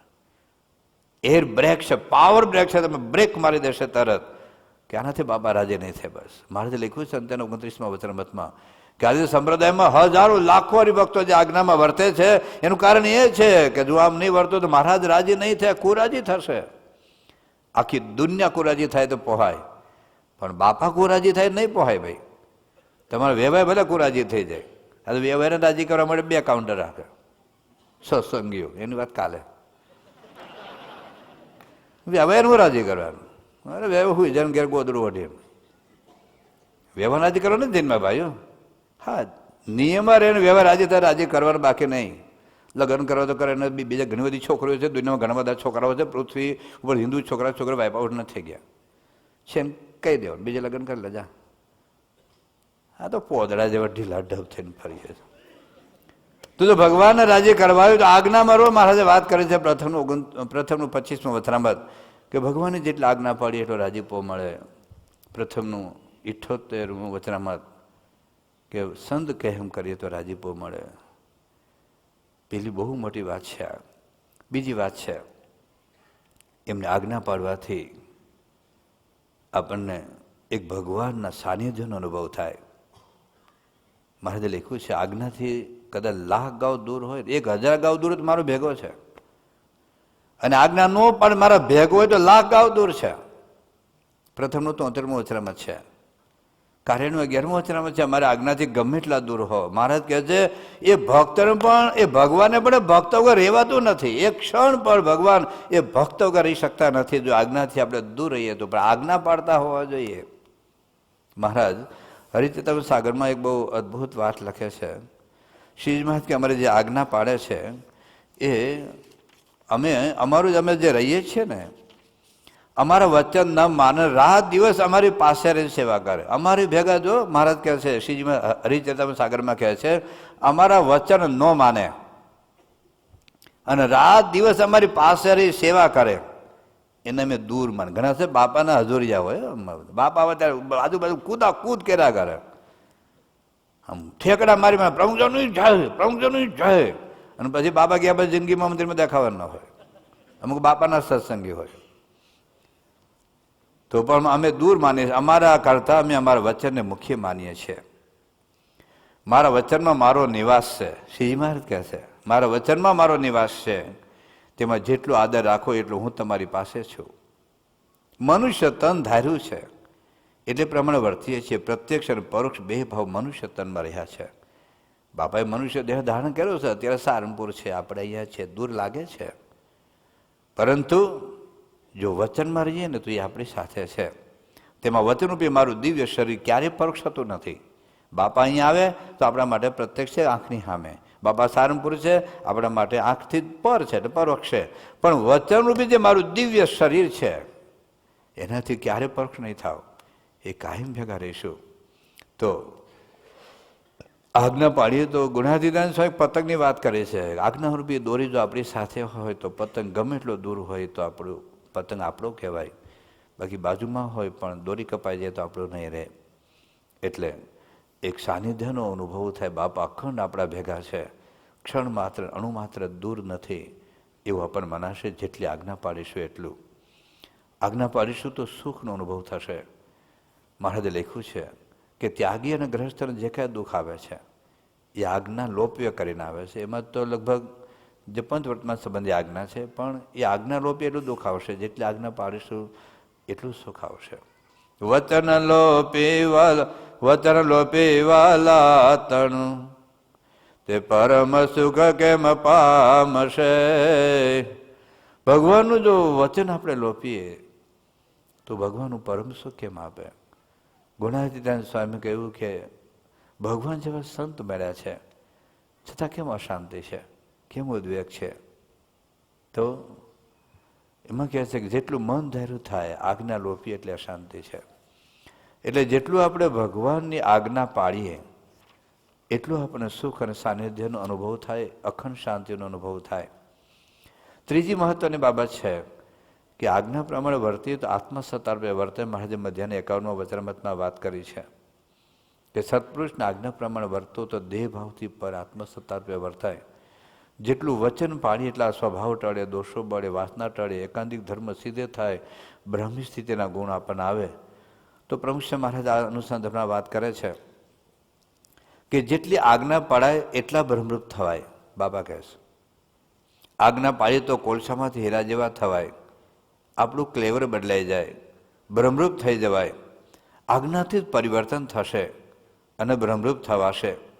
એમાં જ સુખ, શાંતિ અને દિવ્ય અનુભવ થશે. જ્ઞાન, વૈરાગ્યાદિક અનેક ગુણો આવશે. પોતાનું પરિવર્તન કરવા માટે મન ધાર્યું મૂકવું અને સત્પુરુષને આજ્ઞા પાડવી એ જ એક ટેકનિક છે. મન જીત્યું એટલે જગત જીત્યું. જગત એટલે આપણામાં રહેલા કામ, ક્રોધ, સ્વાદ, સ્નેહ, અહમ, મમત્વ વગેરે સ્વભાવ. એ જીતવા માટે પહેલાં પહેલું મન ધાર્યું મૂકવાનું છે. મનના ઠરાવો મૂકવાના છે. મનના ઠરાવો જેટલા ફેરવી નાખો એટલું જગત જીતાઈ જાય. એટલે ટૂંકમાં આજ્ઞા પાડવાથી જ આપણને આધ્યાત્મિક સ્થિતિનું ઘડતર થાય છે, અંતે મોક્ષ થાય છે. મહારાજ લખ્યું પ્રથમના 78માં વચનામૃતમાં કે સંત કે એમ કરે તો મોક્ષ થાય. બોલ, સીધું છે. કેટલો સહેલો ઉપાય મહારાજે બતાવી દીધો. સંત કે એમ કરે તો મોક્ષ થાય.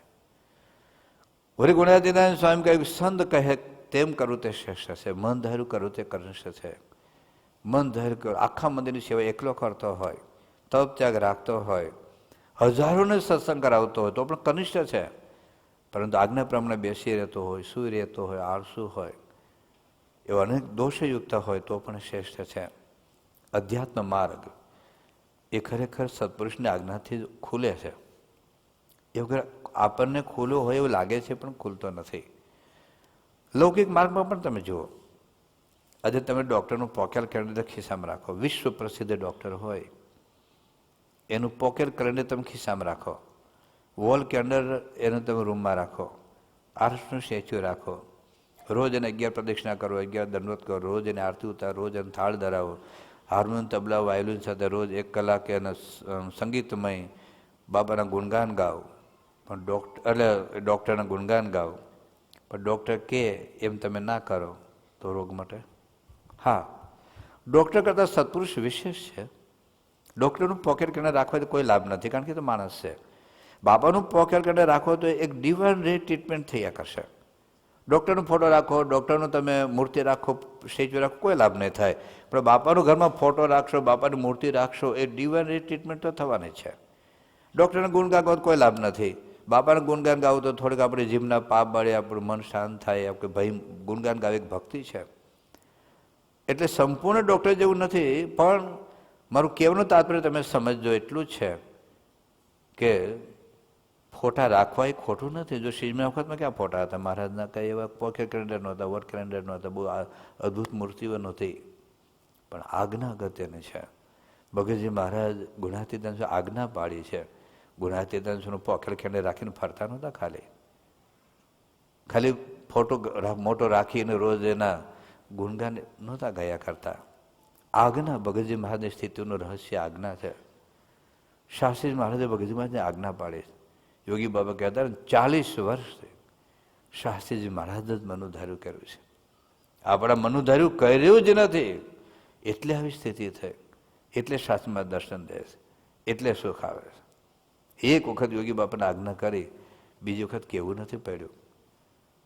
એ પ્રમુખ મહારાજને પ્રશ્ન પૂછ્યો સારંગપુરમાં 1986માં કે આપ તો અનાદિ સિદ્ધ છો, પણ આ લૌકિક દ્રષ્ટિએ અમે આપને પ્રશ્ન પૂછીએ છીએ, આપની પ્રગતિનું રહસ્ય શું? તો બાબા એક જ વાત કરેલી કે પ્રગતિનું રહસ્ય બીજી કોઈ વસ્તુ નથી. એક સાચા ગુરુ મળે, પોતાની બુદ્ધિબળ, પોતાના સાધનો, પોતાની વિદ્વત્તા કોઈથી પ્રગતિ થતી નથી. પણ સાચા ગુરુ મળે, એનો રાજીપો, એમના આશીર્વાદ, એની કૃપા થાય તો પ્રગતિ છે જે થાય. સ્વામી કે જેની પ્રગતિ થઈ છે. બાબાએ સત્યકામ જાબાલીને વાત કરી, ભગતજી મહારાજ વાત કરી, યોગી બાપાને વાત કરી. બધાની પ્રગતિનું એક જ રહસ્ય છે, બસ ગુરુની આજ્ઞા. એટલે આધ્યાત્મિક જો સાચા અર્થમાં સાચી દિશામાં જો પ્રગતિ કરવી હોય, ઝીરોમાંથી જો હીરો થવું હોય, ઝીરોમાંથી હીરો થવું હોય અને કેજીમાંથી પીએચડી સુધી પહોંચવું હોય, જીવ દશામાંથી જો બ્રાહ્મી સ્થિતિ કરવી હોય તો ભગવાન અને વિશેષ તો પ્રગટ સત્પુરુષની આજ્ઞા એ આપણી મુખ્ય સાધના છે. તો જેને જેને આજ્ઞા પાડી, મેં કહ્યું એ પ્રમાણે એનું જે ઘડતર થાય છે. તો સત્પુરુષની આજ્ઞા કેવી રીતે પાળી શકાય? તો એક તો મહાત્મ્ય જ્ઞાન સહિત નિશ્ચય હોય. ભગવાનનો નિશ્ચય મારે લખેલું એના ત્રીજા વચનમતમાં કે જેને મહાત્મ્ય સહિત નિશ્ચય છે ને એને ગમે તેવી કઠાણા આજ્ઞા, ગમે તે એ આજ્ઞા લોપે જ ને, આજ્ઞા પાડે જ. જે હરિભક્તો હોય, શ્રીજી મહારાજથી માંડીને આ બધા નાના મોટા બધા જ હરિભક્તો, આપણે ઘણી બધી આજ્ઞાઓ પાડી છે. આ બધું મંદિર બાપાએ જે વચન કરી, જે તમે બધા સેવા કરી છે. મને પેલા દિલીપભાઈ મળ્યા હતા, અહીંયા બેઠા છે, મોટી કાકાના દીકરા આપણા સાહેબના સંભાળ્યા છે ને, બેઠા છે કે નહીં ને બાબા.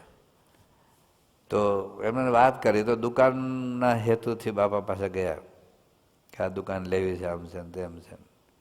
બાપા કાગડું ફાડી નાખ્યું, કારણ કે દુકાનમાં કંઈ કઈ કર્યું નથી, સાહેબના સંભાળ.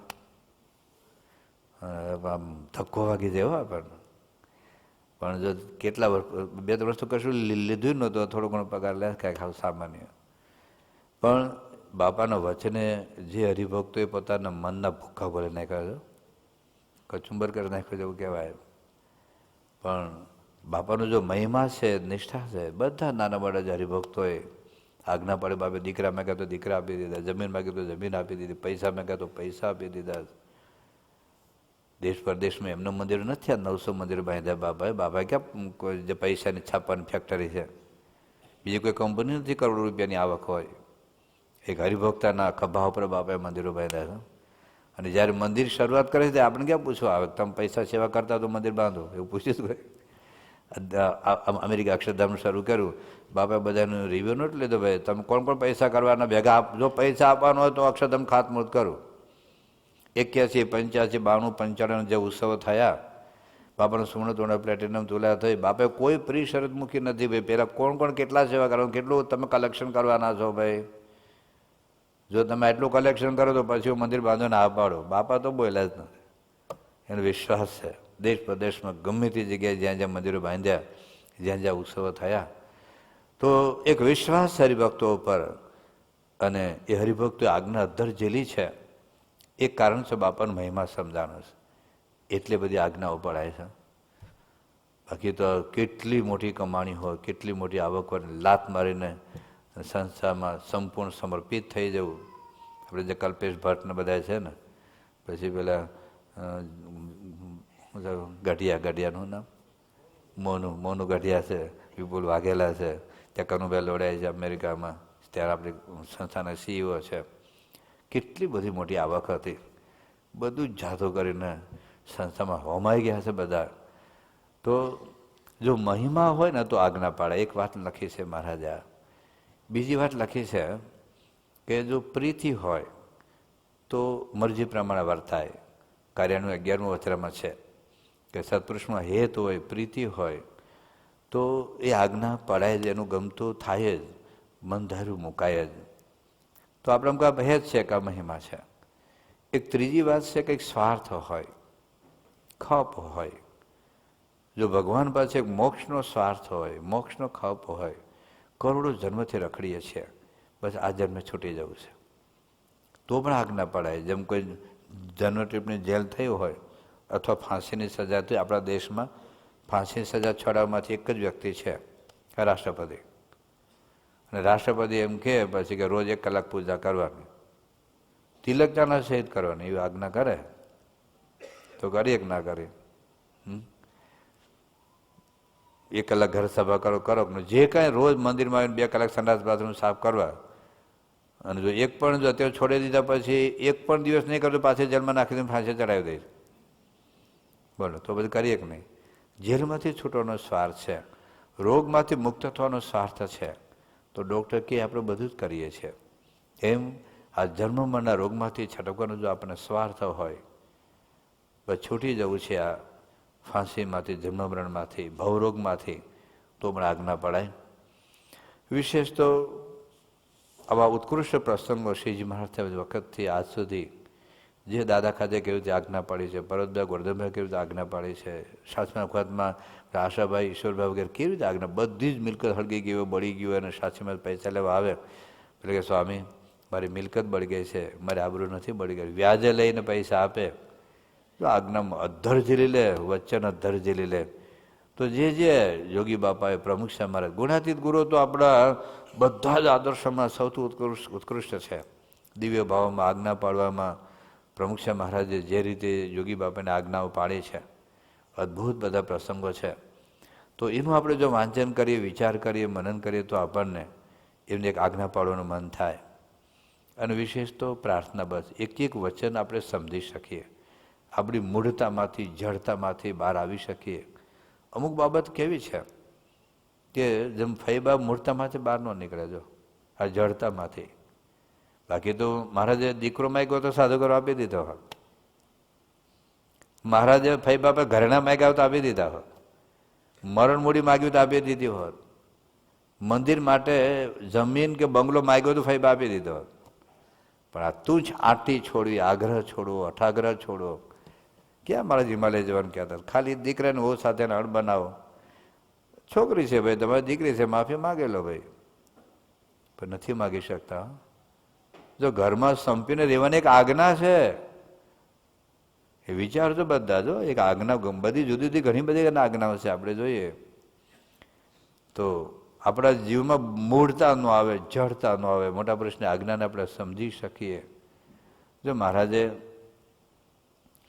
ભગા દોશીને એક રસોઈ આપવાની ઈચ્છા હતી, પરમહંસને ઘેબરે જમાડવા.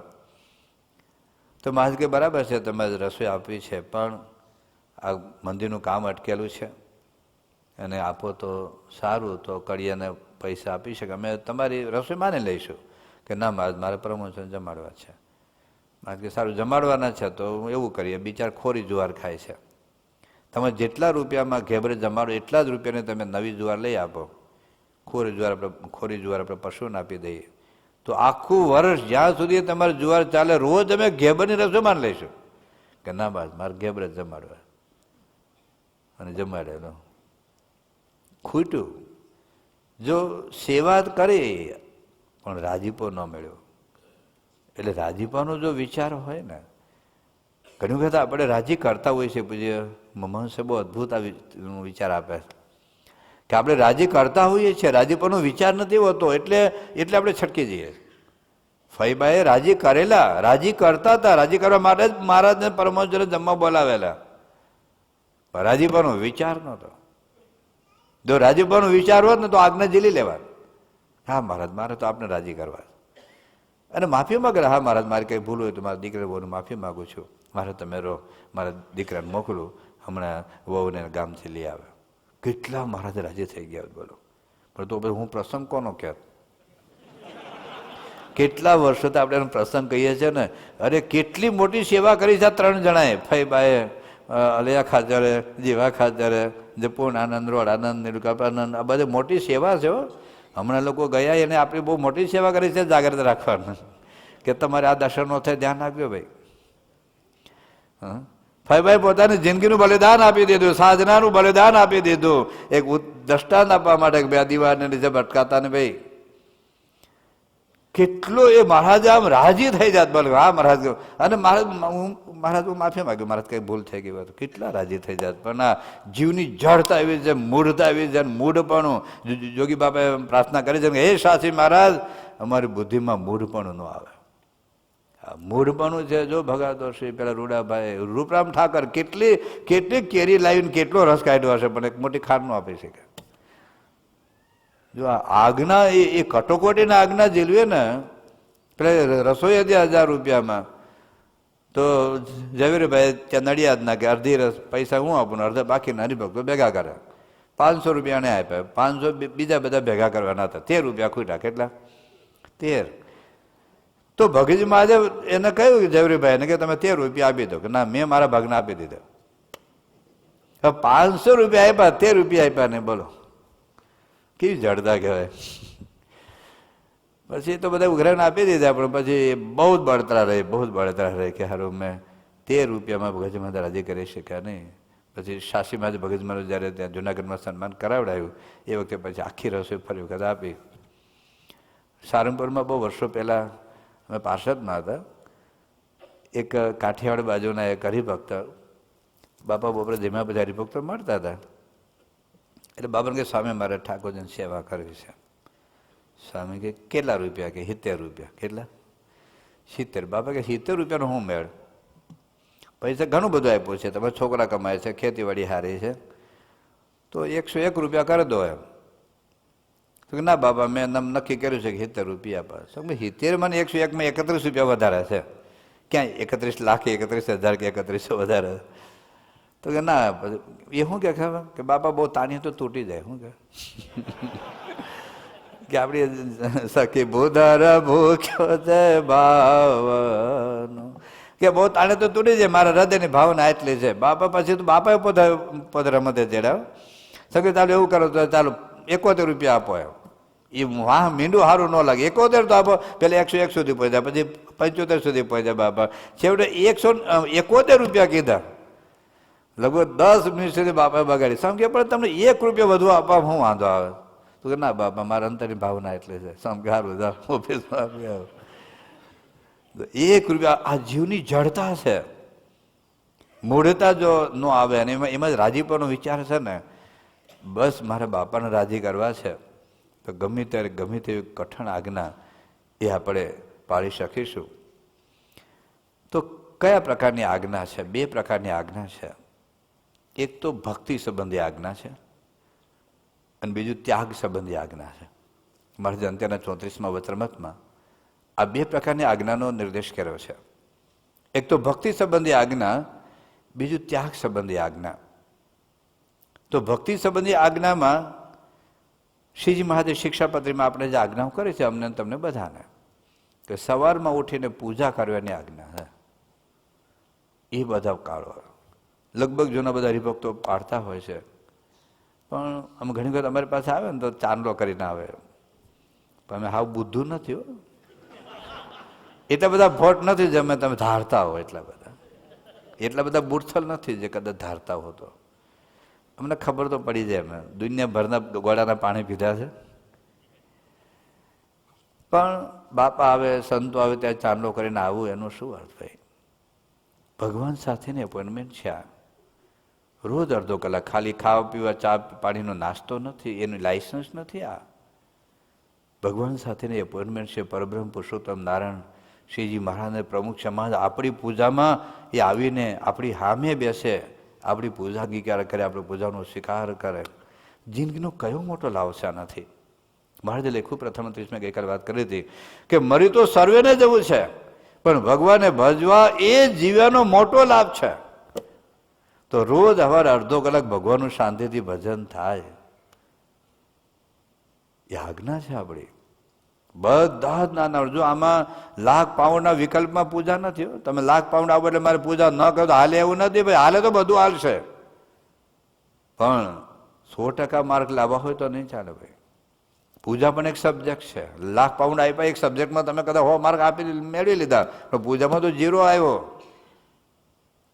કદાચ 5 માળા કરી લે તો આવ્યા 31 માર્ક, પણ એવરેજ તૂટી ગઈ આખી આપણી. એટલે પૂજા શરૂ કરો, બધા જ નાના મોટા. તમે પૂજા કરો, તમારા ઘરના પૂજા કરે, દીકરો પૂજા કરે, દીકરી પૂજા કરે. અને એમાં આપણે હિન્દુ એટલા કાચા છે, એટલા કાચા છે. દુનિયામાં 85 કરોડથી આજુબાજુમાં હિન્દુઓ છે. પૂછો છે, ગમે તેને માનતા હોય. ચાલો માતાજી, રામ ભગવાન, કૃષ્ણ, ગમે તેને માનતા હોય, તો રોજ અડધો કલાક પૂજા કરતા કેટલા હિન્દુઓ છે? તો બીજા ધર્મમાં તમને જોયું નથી? એક અમેરિકાની ઇંગ્લેન્ડની કોલેજ લાવો જેમાં લોકો પોતાની ધાર્મિક વિધિ પ્રમાણે ના કરતા હોય, નમાઝ ના કરતા હોય, બીજું બધું કરે છે. પણ આ એ જો એના જીવન નાખ્યું છે ને, કેમ કોઈ મુસલમાન છોકરો છોકરી હિન્દુ નથી થતા? લાવ દુનિયાનો. કેમ આપણા છોકરા છોકરી જતા રહે? હિન્દુ ધર્મ હળે લાગે ગંધાતા ટમેટા જેવું છે કે બટેટા જો કચરા પેટીમાં નાખી દેવાય?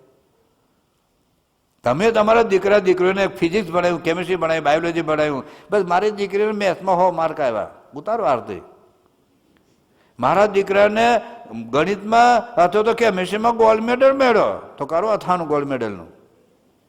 એ નહીં ટકે ભાઈઓ, થોડું નાખો આ જીવમાં. ડૉક્ટર સાહેબ એવું કહે છે કે બાળક જન્મે એની પહેલાં એના માતાના ગર્ભમાં હોય ત્યાંથી પૂજા શરૂ કરે એમાં. આ જરૂરી છે ભાઈ. ઘણાને પૂછે ને કે તમારા દીકરા પૂજા કરે છે કે સ્વામી સ્કૂલ હોય ને, તો સ્કૂલ હોય તો સંડાસ નથી જતા? સ્કૂલ હવે 4 વાગ્યા છે. આપણને જરા પડી જ નથી. બસ એટલા કેરિયર કોન્શિયસ છે ને આપણે, એટલા કેરિયર કોન્શિયસ કદાચ 2 માર્ક ઓછા તો ચાલશે, મેડિકલમાં એન્જિનિયરિંગ એડમિશન નહીં મળે તો ચાલશે, અમારા દેશમાં મોકલી આપજો, અમે રિક્ષા લઈ આપશું. આ તો કેળાની રેખડી લઈને ફરશે તો ચાલશે, પણ ભાઈઓ હિન્દુ મળી જાય નહીં ચાલે. કેમ થાય છે? આપણે આગ્રહ નથી રાખતા. સત્સંગના દીકરા દીકરી આગા પાછા થાય. તમને દુઃખ નથી થતું એટલે અમને દુઃખ થાય છે, એટલું બાપાને દુઃખ થાય છે. પછી કે બાપાએ આજ્ઞા કરી કે લગ્ન કરી લો, તો આજ્ઞા કરે ને ભાઈ, આજ્ઞા નથી, યાદ રાખજો. બાબત પછી શું કરે? તમારો દીકરો માનવા નથી, દીકરી માનવા નથી, સમજ સારું કરવા દો, ભાગી જાય આત્મહત્યા કરે એટલે કઈ બાકી બાપાએ આજ્ઞા કરે કે નહીં વાંધો, આજ્ઞા નથી, આપણે આજ્ઞા લીધી છે ભાઈ.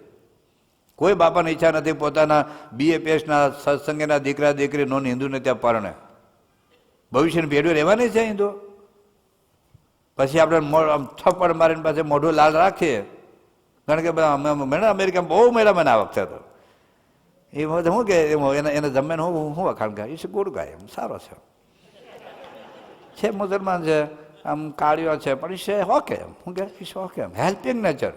હવે હેલ્પિંગ નેચર તો કૂતરાનો હોય છે ભાઈ, દીકરી ના પરણાવે ભાન પડે છે આપણને. બધા જ જોવાની આવે રાખજો, બધા જ જે દાદાનું ગયું એ ગયું. હવે તમે દીવા દાંડી બાંધો દાદાઓ, એ done is done, it cannot be undone even if you go to London. તમે તો લંડનમાં જ રહો છો, થઈ ગયું થઈ ગયું. હવે ચિંતા કરવાની જરૂરિયાત નથી, દુઃખ થવાની જરૂરિયાત નથી, ભજન કરો ભગવાનની ઈચ્છા માને. પણ આ લોકોને જગાડો કે પૈસાની પાછળ પાગલ ના થશો ભાઈઓ. પૈસાની પાછળ મેં ખોયું છોકરો, ખોઈ છોકરી, ખોઈ સંસ્કાર, ખોયા પરંપરા, ખોઈ મૂલ્યો, ખોઈ જોઈ લો. જુઓ ને તમે જેટલા બધા છે, કેટલા દીકરા દીકરીઓ આવે છે સત્સંગમાં, લાવો. આખા મંદિર બાંધનારા, ભોગ આપનારા, લાખો પાવડ આપનારા દીકરા દીકરીઓ આવે છે મંદિરમાં, તો તમારા ભવિષ્યના દીકરા દીકરીઓ આવશે. શું કરશો પૈસા કમાઈને? અબજો પાઉન્ડ કમાવશો, યાદ રાખજો, પૈસો વગર લઈ જવાના. તમારે ત્યાં પોલીની બાજુમાં હું તો છે ફ્રાન્સમાં જોઈ આવો, હું લઈને ગયો પૂછ્યા કેટલા રાજા મહારાજો આખી દુનિયાને લૂંટીને હોઈ ગયા છે કબરમાં. અહીંયા શું લઈ ગયા છે? પૈસા ન કમાવે એવું નથી, પણ મા બાપ તરીકે આપણે આગ્રહ રહેવો જોઈએ. સવારમાં ઉઠીને 6 વાગે જવું છે દુકાને, દોઢ કલાક પૂજા કરો ને. તમે પૂજા કરશો, છોકરો કરશે, તમે પૂજા કરશો, તમારી દીકરી પૂજા કરશે. ઘરે આપણે પૂછીએ તમે કરો છો પૂજા? તો કે અમારા ઘર ના કરે. શું કે? તો તમે ઘરના ખાય છે, તમે શું કામ ખાવશો હારવાર? એ તો પહેલા ખાઈ લો છો. તો પૂજા કરો. દીકરા દીકરી અમેરિકા જાય કે લંડન જાય, ભવિષ્યમાં ચંદ્ર પર ભણવા જાય, તમારો દીકરો પૂજા કરવો જ જોઈએ, દીકરી પૂજા કરવી જ જોઈએ. શરૂઆતથી આગ્રહ રાખો, પછી મોટા તેને આગ્રહ રાખે. અને ભલે કદાચ દૂર કોલેજમાં રહે, ડોરમેટમાં રહેતો તો પૂજા કરવા જ જોઈએ. ઘણા બધા એ છે, અહીંયા જ ઘણા બધા છે. અને અમેરિકામાં જે દુનિયાભરમાં છે આપણા BA-પાસના યુવા યુવતી, કિશોર કિશોરીઓ, એ પૂજા કરવા જ આગ્રહ રાખો. મા બાપને થોડોક તો આગ્રહ રાખવો પડે. પછી મોટો ત્યારે સમજશે, મોટો ત્યારે સમજશે હું કોકને લઈ આવવાનો, બધું જ્યાં ભાગી જવાનું. તમારો દીકરો તમારાથી 10 મિનિટ જુદો ફ્લેટ બાંધીને ભણતો હોય, એ શું કહેવાય? તમારો જ દીકરો 10 મિનિટ, અને કદાચ 2 કલાક દૂર હોય તો બરાબર છે, 10-15 મિનિટ જુદો ફ્લેટ રાખીને તમારો દીકરો હજુ ભણે છે, લગ્ન નથી થઈ ગયા, તો એ દીકરાને મા બાપ ભેગું રહેવાનું મન નથી થતું, તમારા દીકરીને મા બાપ ભેગું રહેવાનું મન નથી થતું. એનો અર્થ શું થાય છે ભાઈ? આપણે જે કરવાનું તે નથી કર્યું ને. તો પૂજા શરૂ કરો, મહારાજની આજ્ઞા છે. અને પૂજાની સાથે તિલક ચાલો.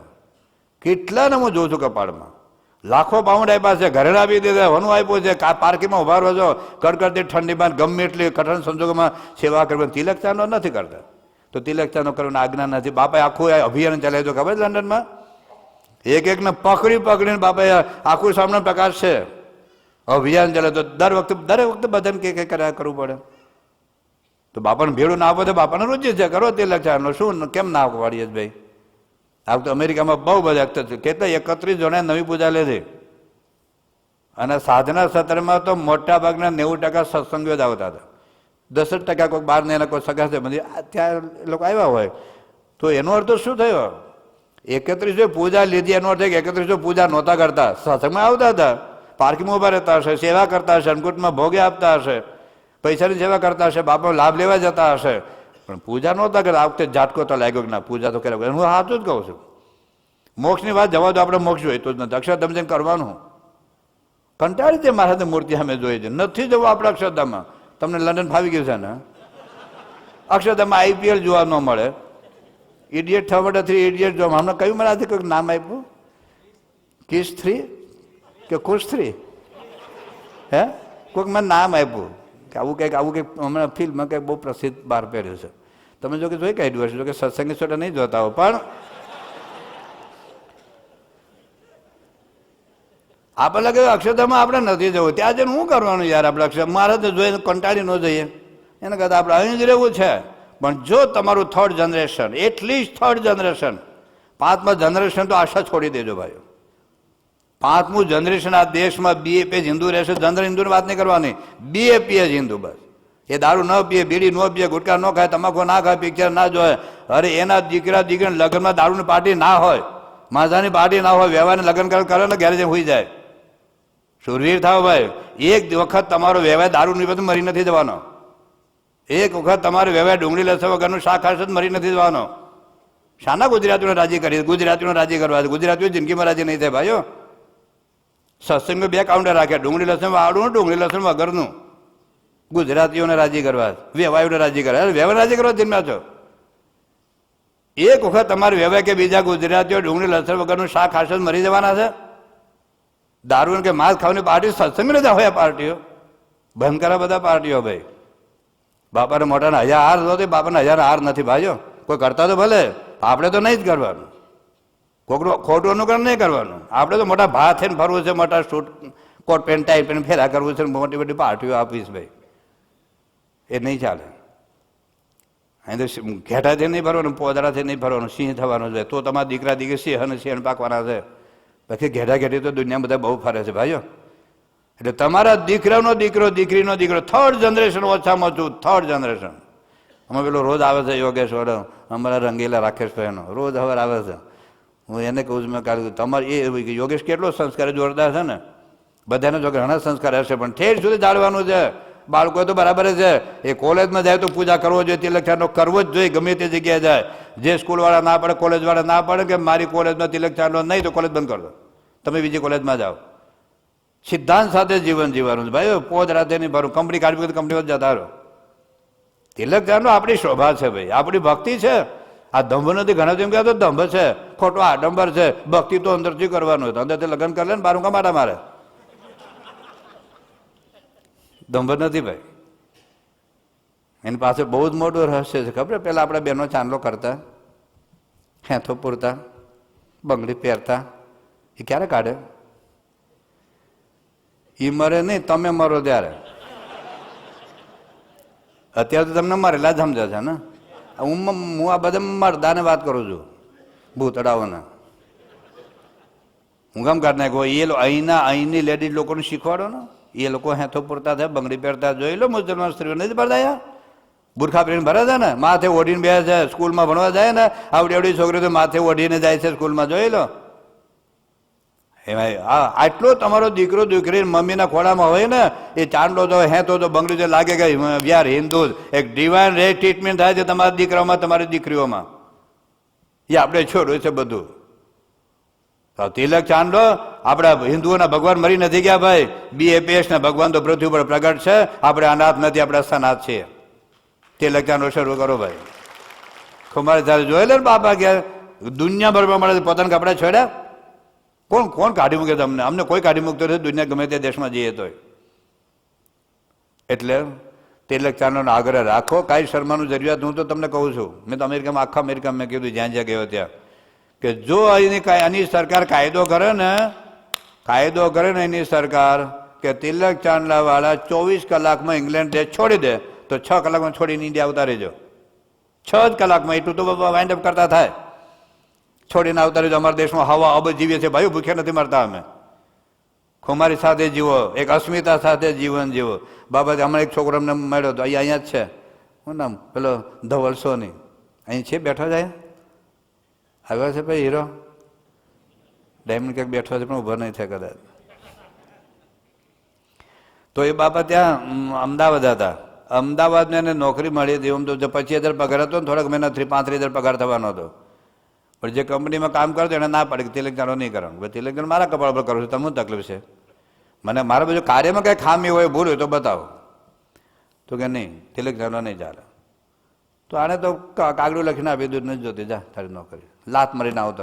બહુ જે સામાન્ય પરિસ્થિતિમાં આગળ આવેલા. અરે અમદાવાદમાં 35,000 પગાર, 30,000 પગાર, એટલે 700 રૂપિયા માટે લોકો પગે લાગે છે. 700 રૂપિયા માટે BCom BEd થયેલા લોકો.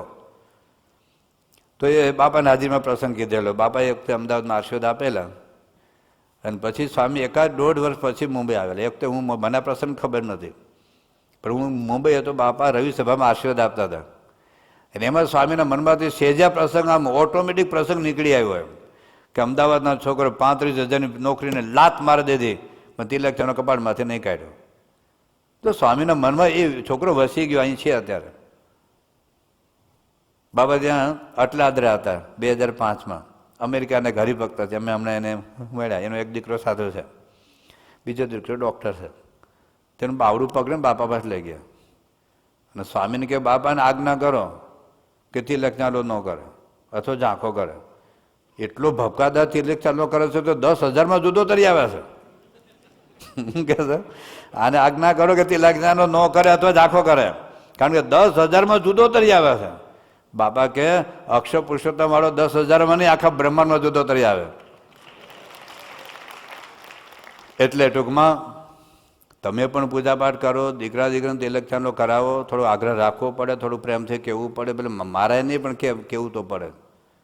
અમારે એક ઓલા અજમેરાનો છોકરો છે નાનો, બાપા આમ કરે છે એવું.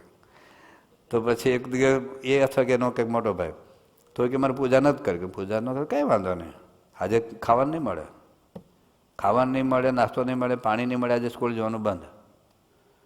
તો 4 વાગ્યા સુધી ખાવા નથી તો છોકરાને આવડે અને રૂમમાં પડી દીધા. એને બધા રમકડા રમવા આપી દીધા, રમકડા રમ જા. જ્યારે તમે પૂજા મારવાનું બીજું કંઈ કહેવાનું નહીં. બધા આજે ખાવાનું નહીં તો પૂજા નહીં તો ખાવાનું બંધ. થોડું કઠોર થવું પડે. હવે એ છોકરો જિંદગીમાં પછી 4 વાગે છેવટો છોકરો માયનો કે ના હું પૂજા કરું તો કર પૂજા, પછી ખાવા આપ્યું. એટલે અહીંયા એટલું બધું ત્રાસ ન આપો, કંઈ વાંધો નહીં, પણ થોડોક તો આગ્રહ રાખવું ભાઈ. પણ મા બાપ કરતા હોય તો કરે ને, કરતા જ નથી. ઘણા હું કે દાદાઓ કે આખી જિંદગી કરી નથી, થોડા કાઢું હું બગાડવું, શું કે અત્યાર સુધી પૂજા. અને ઘણા શું કે અમને બાપા નથી કહેતા ને આજકાલના તમે મફત આવું કહો છો. શું કે બાપા તો મને દૂરથી બોલાવે, ધબ્બો મારે, સંતો ના પાડે તો મને બોલાવે, મને હાર આપે, મને ભેટે. બાપે મને જિંદગીમાં કીધું નથી પૂજા કરવાનું. તમે આજકાલના મફત આવો, તમને મને ઓળખો, હું કેટલા બાપા શીજમાં વખતનો સત્સંગી છું. બાપા તો નહીં કે ભાઈ, બધું ડૉક્ટર ના કે, થોડું કમ્પાઉન્ડર પણ કે,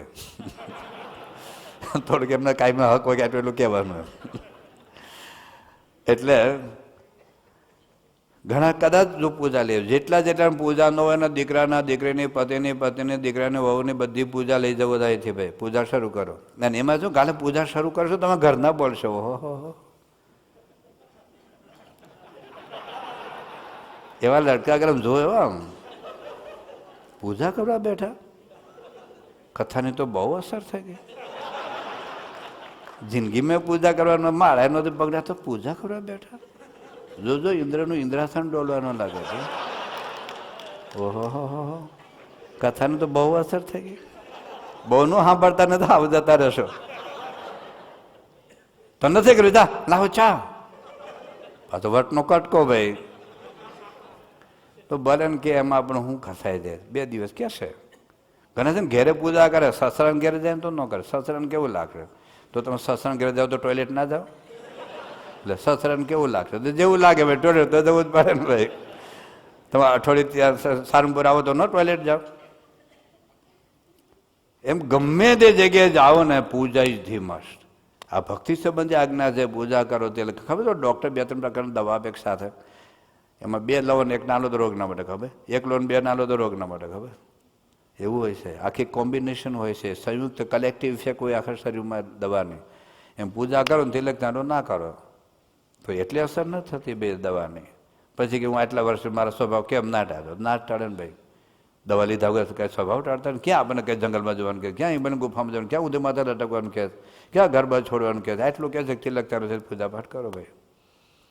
તો એક ભક્તિ સંબંધી આજ્ઞા છે. માનસીય પૂજા કરીએ, વચરામૃત વાંચીએ, સ્વામીની વાતો વાંચીએ, આપણા જીવનચરિત્ર વાંચીએ, સંપ્રદાયના ગ્રંથોનું વાંચન કરીએ, આ બધા રવિ સભામાં આવીએ, ઘર સભા કરીએ. આ બધું ભક્તિ સંબંધી આજ્ઞા છે બધી. અને બધી આજ્ઞા પાડી દો. એક કથાઓની આજ્ઞા પાડીએ રવિ સભાની. આજે દુનિયાભરમાં BAPSના 1100 મંદિરો છે ને, એક કારણ યોગી બાપાના એક આજ્ઞા આપણે ઝીલી ને. હજુ તો ઘણા દાદાઓ બધા મોટી ઉંમરના છે, બધી આટલી કડકડતી ઠંડીમાં આવે છે. બીજા અમુક તો વ્હીલચેરમાં આવે છે. આપણે જોઈએ તો પણ એ જેટલા જૂના હરિભક્તો છે ને એના મગજમાં એટલો ફિટ જ છે કે યોગી બાપાને આ એક આજ્ઞા પાડી લેવી. કેટલા હજુ તમે જોજો બધા જુઓ ને, બધા આટલી ઠંડીમાં નીકળો ને મંદિર, અમે તો 8 વાગે સુઈ જતા હોય, પણ છતાંય આ રવિ સભામાં આવું અઠવાડિયે એક સભામાં દુનિયાભરમાં આપણને એમ લાગે કે આ બિચારા, આપણને દયા આવે કે ભાઈ તમે ઘેર હો તો ચાલશે, વચન વાંચી લેવાનું, શનિવાર વાંચી લેવાની, અથવા બાપાને એક સીડી સાંભળી લેવાની કે ના આજ્ઞા છે સભામાં જવું જ એટલે જવું જ. તો વિશ્વભરમાં જો એક હરિભક્તોએ બાળકો, કિશોરો, યુવતીઓ, દીકરા દીકરી આજ્ઞા પાડી ને, એમાંથી આ સત્સંગ વધ્યો છો. આખી નવી પેઢી એમાંથી તૈયાર થાય છે. એમાં મા બાપ ભૂલ શું કરે છે ખબર?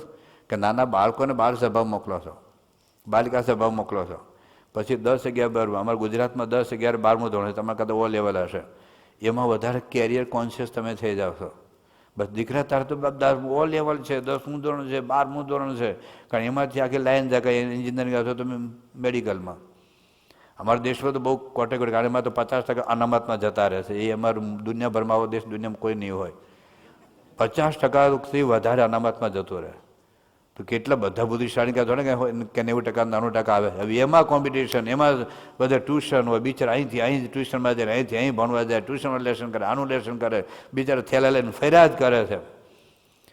પણ છતાંય એમાં જે મા બાપનો આગ્રહ હોય છે, ભલે 2 માર્ક ઓછા, પણ તો કિશોર સભામાં જાય. હવે ઘણી વાર શું થાય છે કે બાલ બાલિકામાં આવે છે, તમારા દીકરા દીકરી આવતા હશે, પણ અમુક હાઈસ્કૂલ અમુક લેવલમાં આ 2-3 વર્ષ તમે કેરિયર કોન્શિયસ બનો છો, એટલે દીકરા દીકરીને તમે કિશોર સભામાં જવા ના પાડે, અથવા એ ન જાય તો તમે આગ્રહ કરતા નથી. કદાચ ના નહીં પાડતા પણ કે મારે લેસન છે, મારે હોમવર્ક છે, અથવા મારે ટ્યુશનમાં જવાનું છે, મારે આ છે, બાકી છે, એટલે તમે બહુ આગ્રહ નહીં કરતા. પરિણામ શું આવે છે કે એ 2-3 વર્ષ જ્યારે કિશોર મંડળ આવતો બંધ થઈ જાય, પછી ડાયરેક્ટ કોલેજમાં જાય, અને કોલેજમાં ગયા પછી વાતાવરણ બગડી જાય. હાથમાં નાનું હોય તો જે મારા દીકરો તો જે કરે છે એ જે નહીં ટકે. હવે તો હાઈસ્કૂલમાં જાય કે કોલેજમાં જાય, ગમે તે જગ્યાએ જાય, આગ્રહ થોડોક રાખો. બાળ મંડળની ટોટલ સંખ્યા જો અને કિશોર મંડળની સંખ્યા જો, અમારા દેશમાં 10% કિશોરમાં રહેતા નથી. જેથી બાળ મંડળની સંખ્યા હોય છે ને 70-80% ઓછા થઈ જાય છે. કારણ કે આ 2-3 વર્ષ આપણે મા બાપનો આગ્રહ નથી, છોકરાને પોતા કેરિયર ઉપર બહુ છે, પણ એ નહીં ચાલે.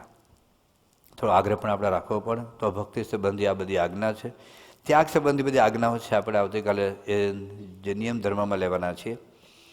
પણ આ આજ્ઞા કેવી રીતે પાળવી? તો મારે કેવું તત્કાળ પાળવી. આપણે કીધું તરત શરૂ કરી દેવું પડે. ડૉક્ટર મેં કીધું દવા લો આજે શરૂ કરો, અઠવાડિયા પછી કે મહિના પછી શરૂ કરો, તરત જ લેવું પડે. ઇન્જેક્શન તરત જ લેવું પડે. ભજીયા છોડવાનું તો તરત છોડવા પડે. ભાઈ પેટનું દુખાવો મટાડો છે ને, તો આજ્ઞા તત્કાળ પાડવી. બીજું મારે કેવું રાજી થકા પાડવી. તત્કાળ આજ્ઞા પાડવાની વાત મહારાજે સારંગપુરના બીજા વચનામાં કરી છે.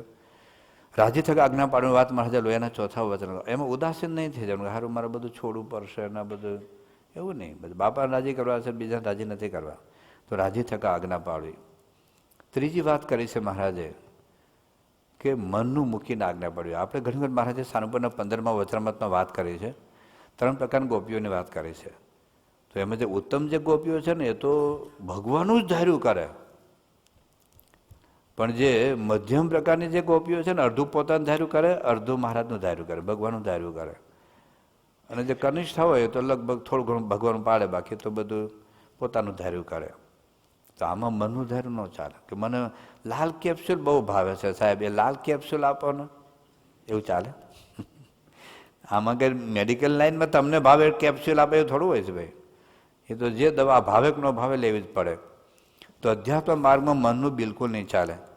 તો આપણને યોગી બાપા અને મહારાજે જે આજ્ઞા પાડવાની વાત કરી છે કે કેવી રીતે આજ્ઞા પાડવી.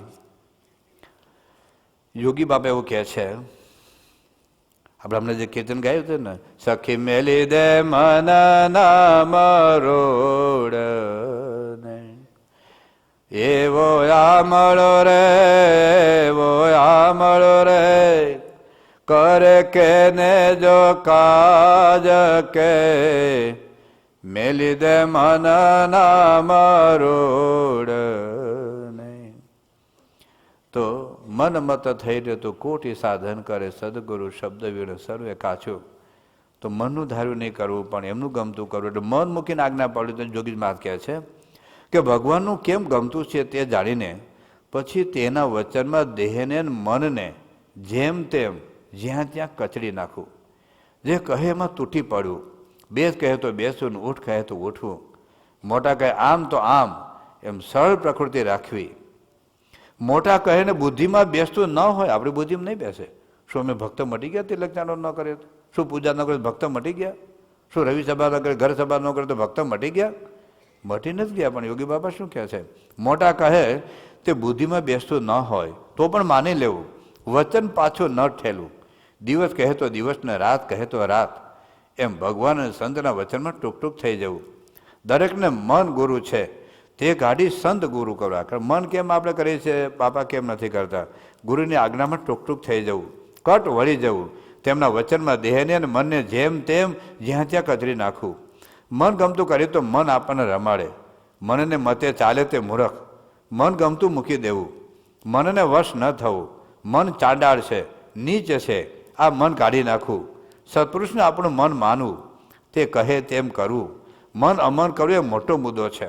આપણા ઠરાવ મૂકી દેવા, ગુરુમુખી બની ભક્તિ કરવી. મનની તાણ મૂકી ભગવાન સત્પુરુષને રાજી કરી લેવા. સત્પુરુષ આગળ મન ધારું મૂકીએ તો રાજી થાય. હવે બાપા કહે છે, પ્રમુખ સાહેબ મહારાજ, અનંત જન્મથી મન ધારું કરતા આવ્યા છીએ. જો સત્પુરુષને આજ્ઞા પાળી હોત તો આપણો મોક્ષ થઈ ગયો હોત, આ દેહમાં ફરી આવું ન પડત. માટે આ વખતે એવો વિચાર કરવો કે આ દેહ કરીને આપણા મનનું ધાર્યું કરવું જ નથી, એમનું જ ધાર્યું કરવું છે. એ કહે એમ જ કરવું છે, એમાં બીજો કોઈ વિચાર નથી કરવો. મનના ઠરાવો, મનની કલ્પનાઓ, મનની માન્યતાઓને ગોઠવણીનો ત્યાગ કરીને એમની રીતે રીત, એમની ઈચ્છા, એમની મરજી મરજી. જો આપણી થાય તો સુખ આવે. આમાં મનનું ધારું મૂકવાની વાત છે. આપણા મનનું ધારું જેટલું થાય એમાં અશાંતિ અને દુઃખ છે. મનનું ધારું રહે ત્યાં સુધી દુઃખના દાડા થશે, અને મૂકો એટલે સુખના દાડા. આવું જોઈએ તો અશાંતિ અશાંતિ અને અશાંતિ. મન ગમતું મૂકી દઈએ તો શાંતિ શાંતિ અને શાંતિ. તેમને જેમ ગમે તેમ આપણા મનને મારવાનું છે, મરોડવાનું છે. દેહ પર્યંત મૂંઝ્યા વગર એમનું જ ધાર્યું કરવાનું છે. ઉત્તમ થવાની, બ્રહ્મરૂપ થવાની, કોલસામાંથી હીરા જેવા થવાની આ એક જ ટેકનિક છે. ગુરુમુખી થવું, પણ મનમુખી ન થવું. મન ગમતું મૂકીને ગુરુ કહે તેમ કરવું. આ ટેકનિક કાયમ ગાંઠ વાળીને ભેગી રાખવી. મન ધાર્યું કરવું નથી, પણ સંત કહે તેમ જ કરવું છે. એટલી ગાંઠ આપણે વાળવાની છે. આ હૃદયમાં લખી રાખવું, જેથી જ્યારે મન ધાર્યું થતું હોય ત્યારે યાદ આવે, એવું મન ધાર્યું કરું છું, મારાથી યાદ ન થાય, મારે મન ધાર્યું તો મૂકવાનું છે. બ્રહ્મરૂપ થવા માટે ટેકનિક સિવાય બીજી કોઈ ટેકનિક નથી. બધા શાસ્ત્ર માથે વાંચી નાખો, ગમે તે મહાપુરુષ પાસે જાઓ, પણ આ જ વાત આવશે. એમાં કોઈ ફેરફાર નથી.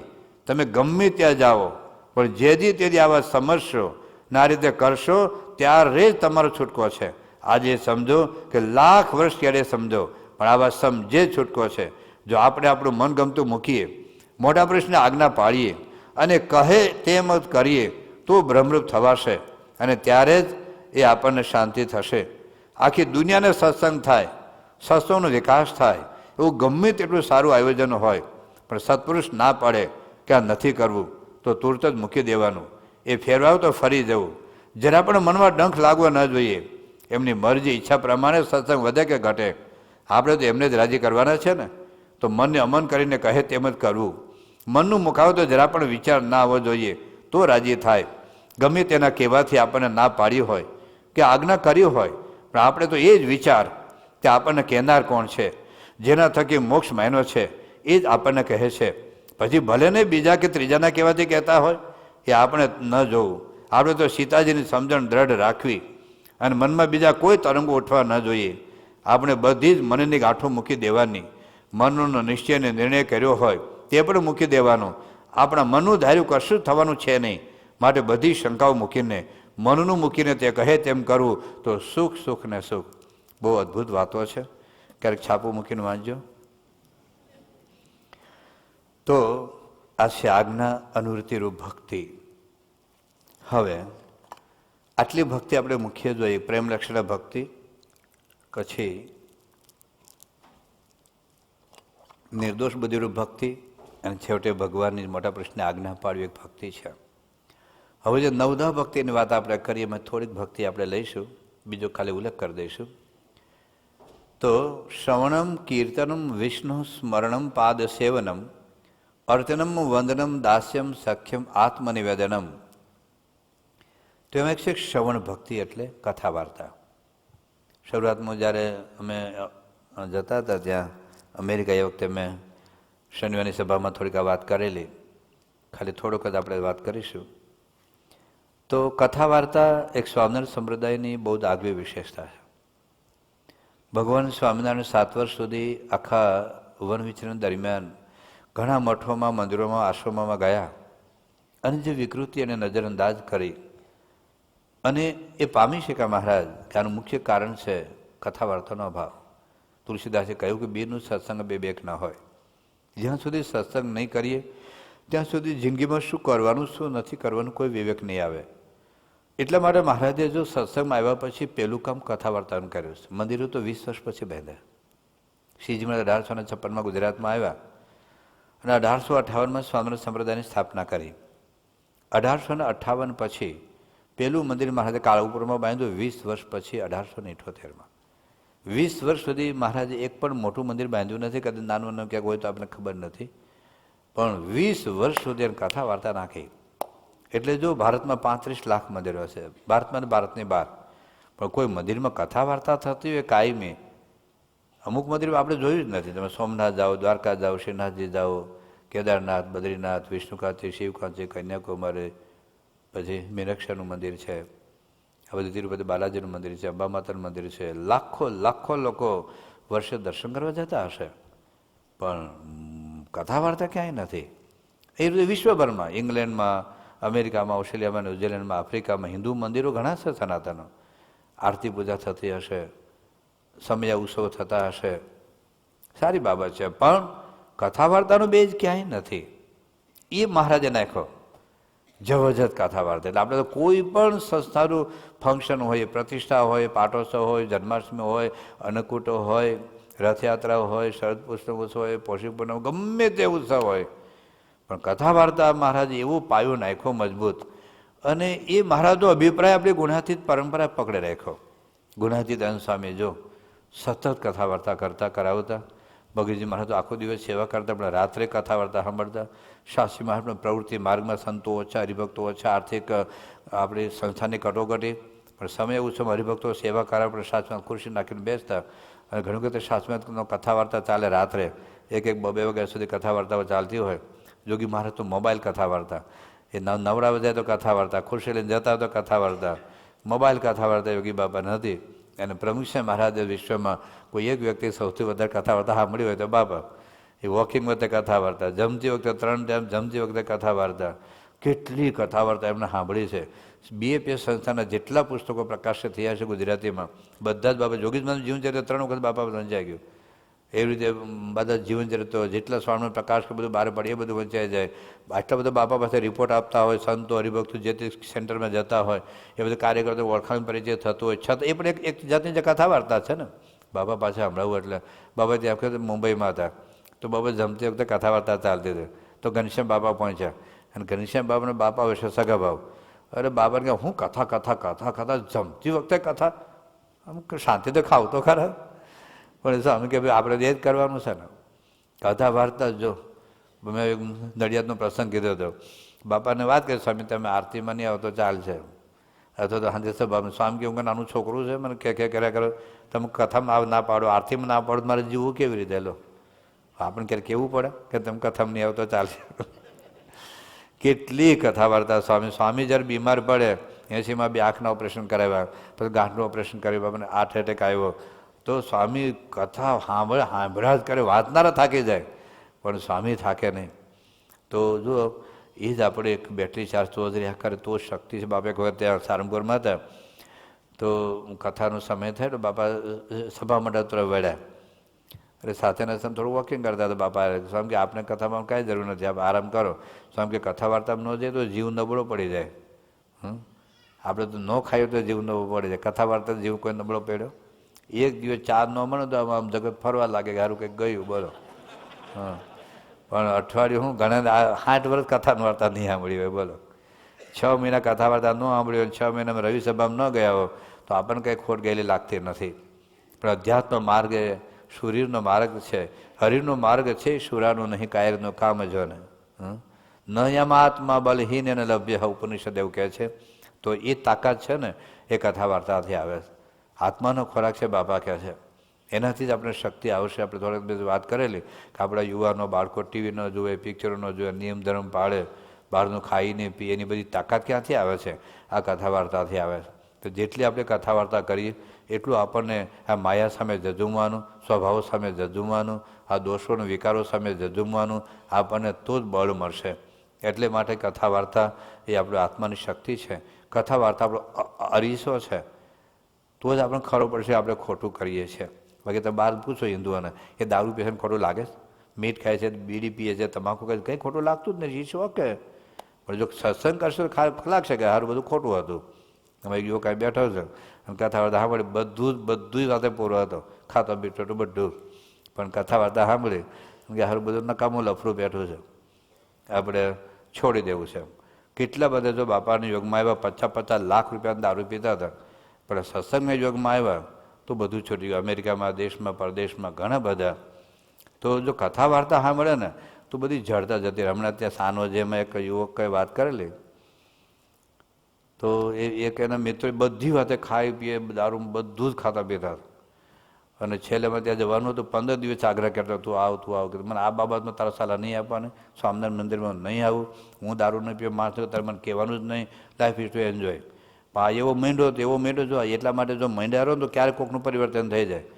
તો 15 દિવસથી રોજ કહેતો હતો, એક વખત આવી જાય, એક વખત આવી જાય. અમે ત્યાં ગુરુવારે પહોંચ્યા તો ગુરુવારે એને ફોન કર્યો, શુક્રવારે 2 વખત ફોન કર્યો, શનિવારે ફોન કર્યો, રવિવાર પછી સવારે ફોન કર્યો. પેલો કંટાળો, ગુસ્સે થઈને આવ્યો, ખારું તું મહિનો છે 15 દિવસથી, ગરમ થઈને આવ્યો કે જો તારે મને સાધુ પર નહીં લઈ જવાનું, તારા સંજોગમાં મને નહીં લઈ જવાનો, તારે મને કહેવાનું નહીં. હું કોઈ મારે હું ખાલી તો તારું મન રાજી રાખવા માટે 5 મિનિટ સાંભળીને જતો રહે કે કંઈ વાંધો તું બેસતો ખરો 5 મિનિટ. 5 મિનિટ બેઠો, 3 કલાક બેઠો અને પછી એને કહીને ગયો કે હાથે દારૂ માંસ બાંધે. જો કથા વાર્તા સાંભળીએ ને, આપણે કોઈને ખરાબ થવું નથી, ખરાબ રહેવું નથી, પણ ચારે બાજુ વાતાવરણ એવું છે એટલે આપણને માયા ખેંચી જાય. પણ એટલા માટે કથા વાર્તાની બહુ જરૂર છે. અને હવે તો ભુજના ભૂકંપ પહેલાં કથા વાર્તા, હવે ભુજના ભૂકંપ પહેલાં મકાનો જુદા હતા ડિઝાઇન. ભુજના ભૂકંપ પછી કથા આખી શું મકાનની ડિઝાઇન બદલાઈ ગઈ. એમ જૂના જમાનામાં એવું બધું હતું નહીં, એટલે પિક્ચરો હતા ને, ટીવી હતા ને, મોબાઈલ હતા ને, ઇન્ટરનેટ હતું ને, ગૂગલ હતું ને, ફેસબુક હતું નહીં. હવે આ જમાનો બહુ આવ્યો છે ને, એ જમાનામાં આપણી પેઢીઓને બચાવવાના છે. એટલે એ તાકાત સુરવીરતા તમારા દીકરા દીકરીઓમાં તો જ આવશે જો એનામાં કથા વાર્તા નાખશો. એટલે બાપાએ ઘર સભાનો આગ્રહ રાખે છે. 10 મિનિટ, 15 મિનિટ, 20 મિનિટ કરો જ. ગમે તે તમારા દીકરા દીકરી દુનિયાભરમાં ભણતા હોય. અમે અમને ત્યાં સાનવજેમાં હતા, આપણે ત્યાં પ્રમોદભાઈ પટેલ છે, 3 ભાઈઓ છે, 3 ભાઈના 2 દીકરા દીકરીઓ છે, બધા બહુ સંપીને રહે છે. અને સંપ્રદાયમાં બહુ જ મોટી સેવા છે. એટલે મંદિરમાં બહુ મોટી સેવા છે, સાખરી બાજુના છે, સાખરીમાં બહુ સેવા છે, દિલક્ષેત્રમાં બહુ સેવા કરે છે. આંકડો આપો તમને અઠવાડિયું ઊંઘ ન આવે. આટલા બધા આપી દેવાય, આટલા બધા. પણ ભાઈ એને આપ્યા તમે હું જાણ આપી.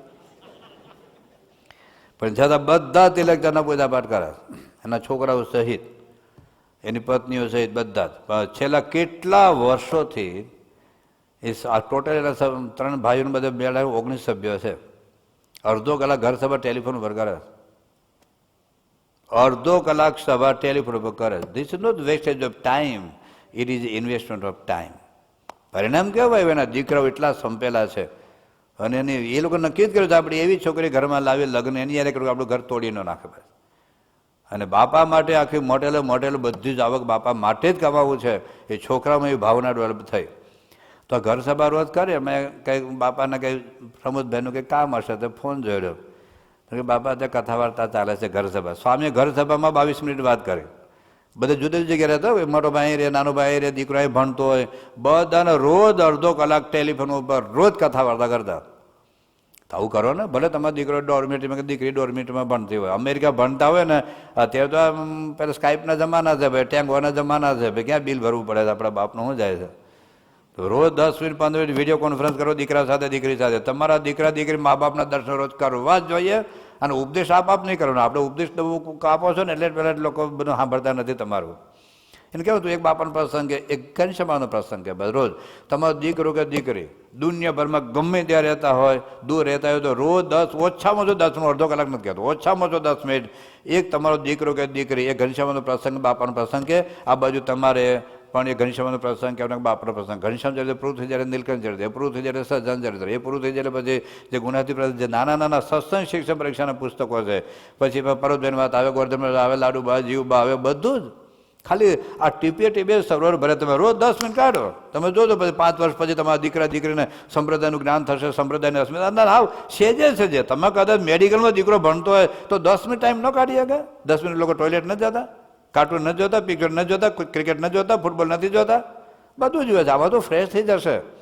અને મા બાપના રોજ દર્શન થાય, તમને પણ તમારા દીકરા દીકરીના રોજ એને જોવા મળે તો આ ઘર સભા એમાં એક જબરજસ્ત અત્યારે માયાનું વંટોળ છે, ઝંઝાવાત છે, અને ઝંઝાવાતનો તો ભૂક્કો થઈ જશે બધાનો. તો એની સામે ટકી રાખવા માટે યોગી બાપાએ પ્રમુખ જે આજ્ઞાઓ પણ કરી છે ને ઘર સભા રવિ સભાની, તો બાબા એ કહે છે કે શક્તિ છે અને તો જ એને ખબર પડે છે ભૂલ કરું છું, બાકી કોઈ ખબર નહીં પડે. ઇન્ટરનેટમાં હું જોવે છે, ગૂગલમાં હું જોવે છે, કોની સાથે ફેસબુકમાં કોને સંબંધ બાંધે છે, ખબર નહીં પડી. શોખ હે, લાઈફ ઇઝ ટુ એન્જોય, એવું જ લાગશે ને. તો બેનું સત્સંગ બે બેક ન હોય, સત્સંગ કરશે ને તો એ અરીસો છે, અરીસામાં ખબર પડશે મારો કઈ જગ્યાએ ડાઘ છે. અને કથાવાળા એના કરતાં વધારે એક્સરે છે, સોનોગ્રાફી છે, એન્જિયોગ્રાફી છે, MRI છે, સિટી સ્કેન છે, અંદરથી ખબર પડે. બહારથી બીડી પીતો કદાચ ખબર પડે, ચાલો બીડી ખોટી છે, દારૂ ખોટું છે. તો ઘણા દારૂ નથી પીતા, બીડી નથી પીતા, મીઠ નથી ખાતા, ઘણા નથી ખાતા ભાઈ.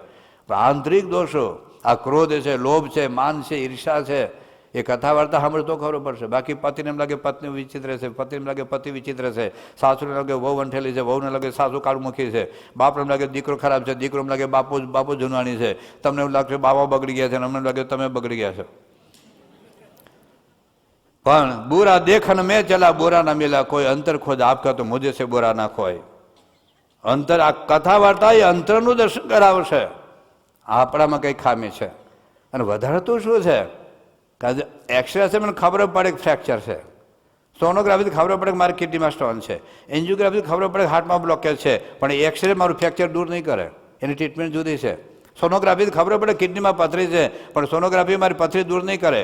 એન્જિયોગ્રાફીથી ખબર પડે હાર્ટમાં બ્લોકેજ છે, પણ એન્જિયોગ્રાફી એ મારી બ્લોકેજ દૂર નહીં કરે. પણ કથા વાર્તા કેવું છે, અંદરના દોષો બતાવે, અંદરના દોષો ટાળે. બધી એ વાત લખી છે કાર્યની 12મા અવતરણમાં, અંત્યના 24મા અવતરણમાં, કે જો કથા વાર્તા સાંભળે ને તો એને કામાદિક દોષો ટળી જાય. ગમે તેવો કામી, ક્રોધી, લોભી, લંપટ જેવો જીવ હોય, મહારાજ લખ્યું છે કાર્યને 12માં, પણ શ્રદ્ધાનો વિશ્વાસપૂર્વક પ્રીતિપૂર્વક જો કથા વાર્તા સાંભળે તો મન નિર્વિષય થાય છે, આ દોષો ટળે છે, જગતનો અભાવ થાય છે, ભગવાનના ગુણો આવે છે. વાત અંત્યના 24મા અવતરણમાં વાત કરી છે. એટલા માટે ગુણાતીતાનંદ સ્વામી કહ્યું કે કરોડ ધ્યાન કરતા કથા વાર્તા અધિક છે. કરોડ ધ્યાન કરતા વનમાં જાઓ, સુકાઈ જાઓ, અન્ન મૂકી દો, એના કરતા કથા વાર્તા અધિક છે. એટલે જબરજસ્ત બધી વાતો ગુણાતીત પરંપરાએ મહારાજ આપણા માટે કરી છે, બાપાએ કરી છે. છેલ્લે બાપાનું વાક્ય વાંચીને પૂરું કરું. બાપાએ કથા વાર્તા માટે એવું કહ્યું, એક તો જોગી જ મહારાજ કહે છે સાંભળો કે કથા વાર્તા સાંભળો તો જીવમાં જડતા ન આવે, હેત થાય, પ્રેમ વધે, સદભાવ આવે, દુઃખ ન રહે. કથા વાર્તા અખાડા સારું આ સ્થાન, આ મંદિર શાસ્ત્રીમાં જ બાંધીએ. બધું આ મંદિર કોના માટે છે? મચ્છરો માટે નથી. જો કે અમેરિકા લંડનમાં મચ્છરો નથી.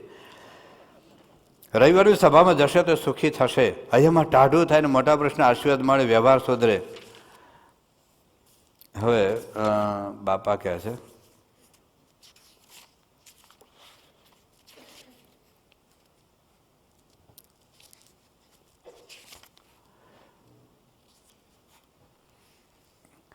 કે જો કથા વાર્તાનો પાયો હશે તો ગબડી પડાશે. પ્રમુખ સાહેબ મહારાજ કહે છે સૌ પ્રથમ આ પાયો પાકો કરવાનો છે, બીજા બધા વિભાગોમાં સુધારો કરવાના આયોજન કરીએ છીએ, પરંતુ કથા વાર્તા કેમ સારી થાય તેનું આયોજન નથી કરતા, કારણ કે તેની મહત્તા સમજાણી નથી. કેટલાક સત્સંગમાંથી સાથી ગયા, એમના જીવનમાં કથા વાર્તાનો પાયો કાચો હતો એટલે ગયા. પછી વાંક એ બીજાનો કાઢે, નિમિત્ત બીજું બધા, આને મારી બદલી કરીને, આને કર્યું, બાપાને ખબર એ નહોતી. પણ કથા વાર્તામાં ક્યારે બેઠા હતા ભાઈ? બાપા ભેગા રહેતા તો કથા વાર્તામાં ના બેઠા હોય, તો કથા વાર્તામાં નહીં બેઠો પતો નહીં પડે. પરંતુ પાયો પોતાનો કાચો હતો, જેમાં કથા વાર્તાના આળસ હોય તેમાં કોઈ દિવસ મોટા ગુણ નહીં આવે. બીજા ગમે તેટલા બહારના મોટા આયોજન કરીને મહત્તા મેળવે, લાખો રૂપિયા લાવે, સત્સંગ કરાવે, પણ શું કામનું? જો પાયો કાચો છે તો તમારું કામ નહીં થાય અને સત્સંગમાંથી પડવાનો વારો આવશે. આપણો પ્રોગ્રેસ નથી થતો એનું મુખ્ય કારણ કથા વાર્તા નથી કરતા, નથી સાંભળતા એ છે. બીજું ઓછું થાય તો વાંધો નહીં, પણ આનો તો આગ્રહ રાખો રાખો ને રાખો. આપણા સંતો ભક્તો જે આગળ વધ્યા છે તે આનાથી જ વધ્યા છે, પરંતુ બહારની પ્રવૃત્તિથી વધ્યા નથી. ગુણ્યાતીદાન સ્વામી 8 પુરાણી રાખતા, બીજાને કંટાળો નહીં આવતો હોય ભલે કંટાળો આવે, પણ કર્યા વગર છૂટકો જ નથી. જેદી તેદી આ કર્યા વગર છૂટકો જ નથી. શાસ્ત્રીજી મહારાજ, યોગીજી મહારાજ અખંડ વાતો કરતા. આપણું જો આગળ ચલાવવું હોય લંડનમાં કાકા વિશ્વભરમાં, આપણું જો આગળ ચલાવવું હોય, ખરેખર ચલાવવું હોય, અને તમારે બધાને ખરેખર જો અક્ષર પુરુષોત્તમ સંસ્થા ને શાસ્ત્રીજી મહારાજ યોગીજી મહારાજની સેવા કરવી હોય તો આનો આગ્રહ રાખજો જ, તો જ તમારી સેવા સાચી ગણાશે અને તો જ તમારી ઉપર ખરેખર શ્રીજી મહારાજ રાજીપો થશે. કથા વાર્તાનો તો આગ્રહ રાખવો જ, તો જ આપણું આગળ વધવાનું છે. જે વધ્યું છે તેનું મુખ્ય કારણ પણ આ જ છે, અને આગળ વધશે એનું મુખ્ય કારણ પણ આ જ છે. આને માટે આપણે જેટલું નહીં કરીએ એટલું દુઃખ છે, જેટલું કરીશું એટલો લાભ છે. આપણે તો લાભ છે જ, ને બીજા હજારોની પણ સેવા કરી શકીશું અને સંસ્થાની મહાન સેવા થશે. માટે આ વાતનો બરોબર વિચાર રાખીને એવો દ્રઢાવ કરો કે ફરી ફેરવણી ન થાય. આ માટે ફરીવાર કહેવું ન પડે. આ વાતનું નિરંતર અનુસંધાન રાખજો. કથા વાર્તાનો આગ્રહ રાખો, એ વાતનું બીજ નિરંતર રાખજો. કથા વાર્તા જતી રહે તો સત્સંગરૂપી હવેલી હેઠી પડે. મકાન તો નહીં પડે, પણ આપણા હૈયામાંથી નીકળી જશે. એટલે હવેલી પડી જ ને, મંદિરો બાંધ્યા છે એ તો 100 વર્ષો સુધી રહેશે, પણ અહીંયાથી અંતરમાંથી હવેલી પડી ગઈ. આપણામાંથી બધું નીકળી ગયું, કાંઈ રહ્યું નહીં. કરવા ગયા હતા કંસાર ને થઈ ગયું થોલું. આપણે ભગવાનને રાજી કરવા માટે સત્સંગમાં આવ્યા, પરંતુ ભક્તિ સત્સંગ કથા વાર્તા કરવાનું છે એ રહી ગયું ને બીજે રવાડે ચડી ગયા. તો બહુ આમાં તો બહુ ઘણી બધી વાતો લખી છે. તો ટૂંકમાં કથા વાર્તા એક ભક્તિ છે આપણા માટે. એની થોડીક વિશેષ વાત આપણે આવતીકાલે કરીશું. આવતીકાલ સુધી સૌને જય સ્વામિનારાયણ.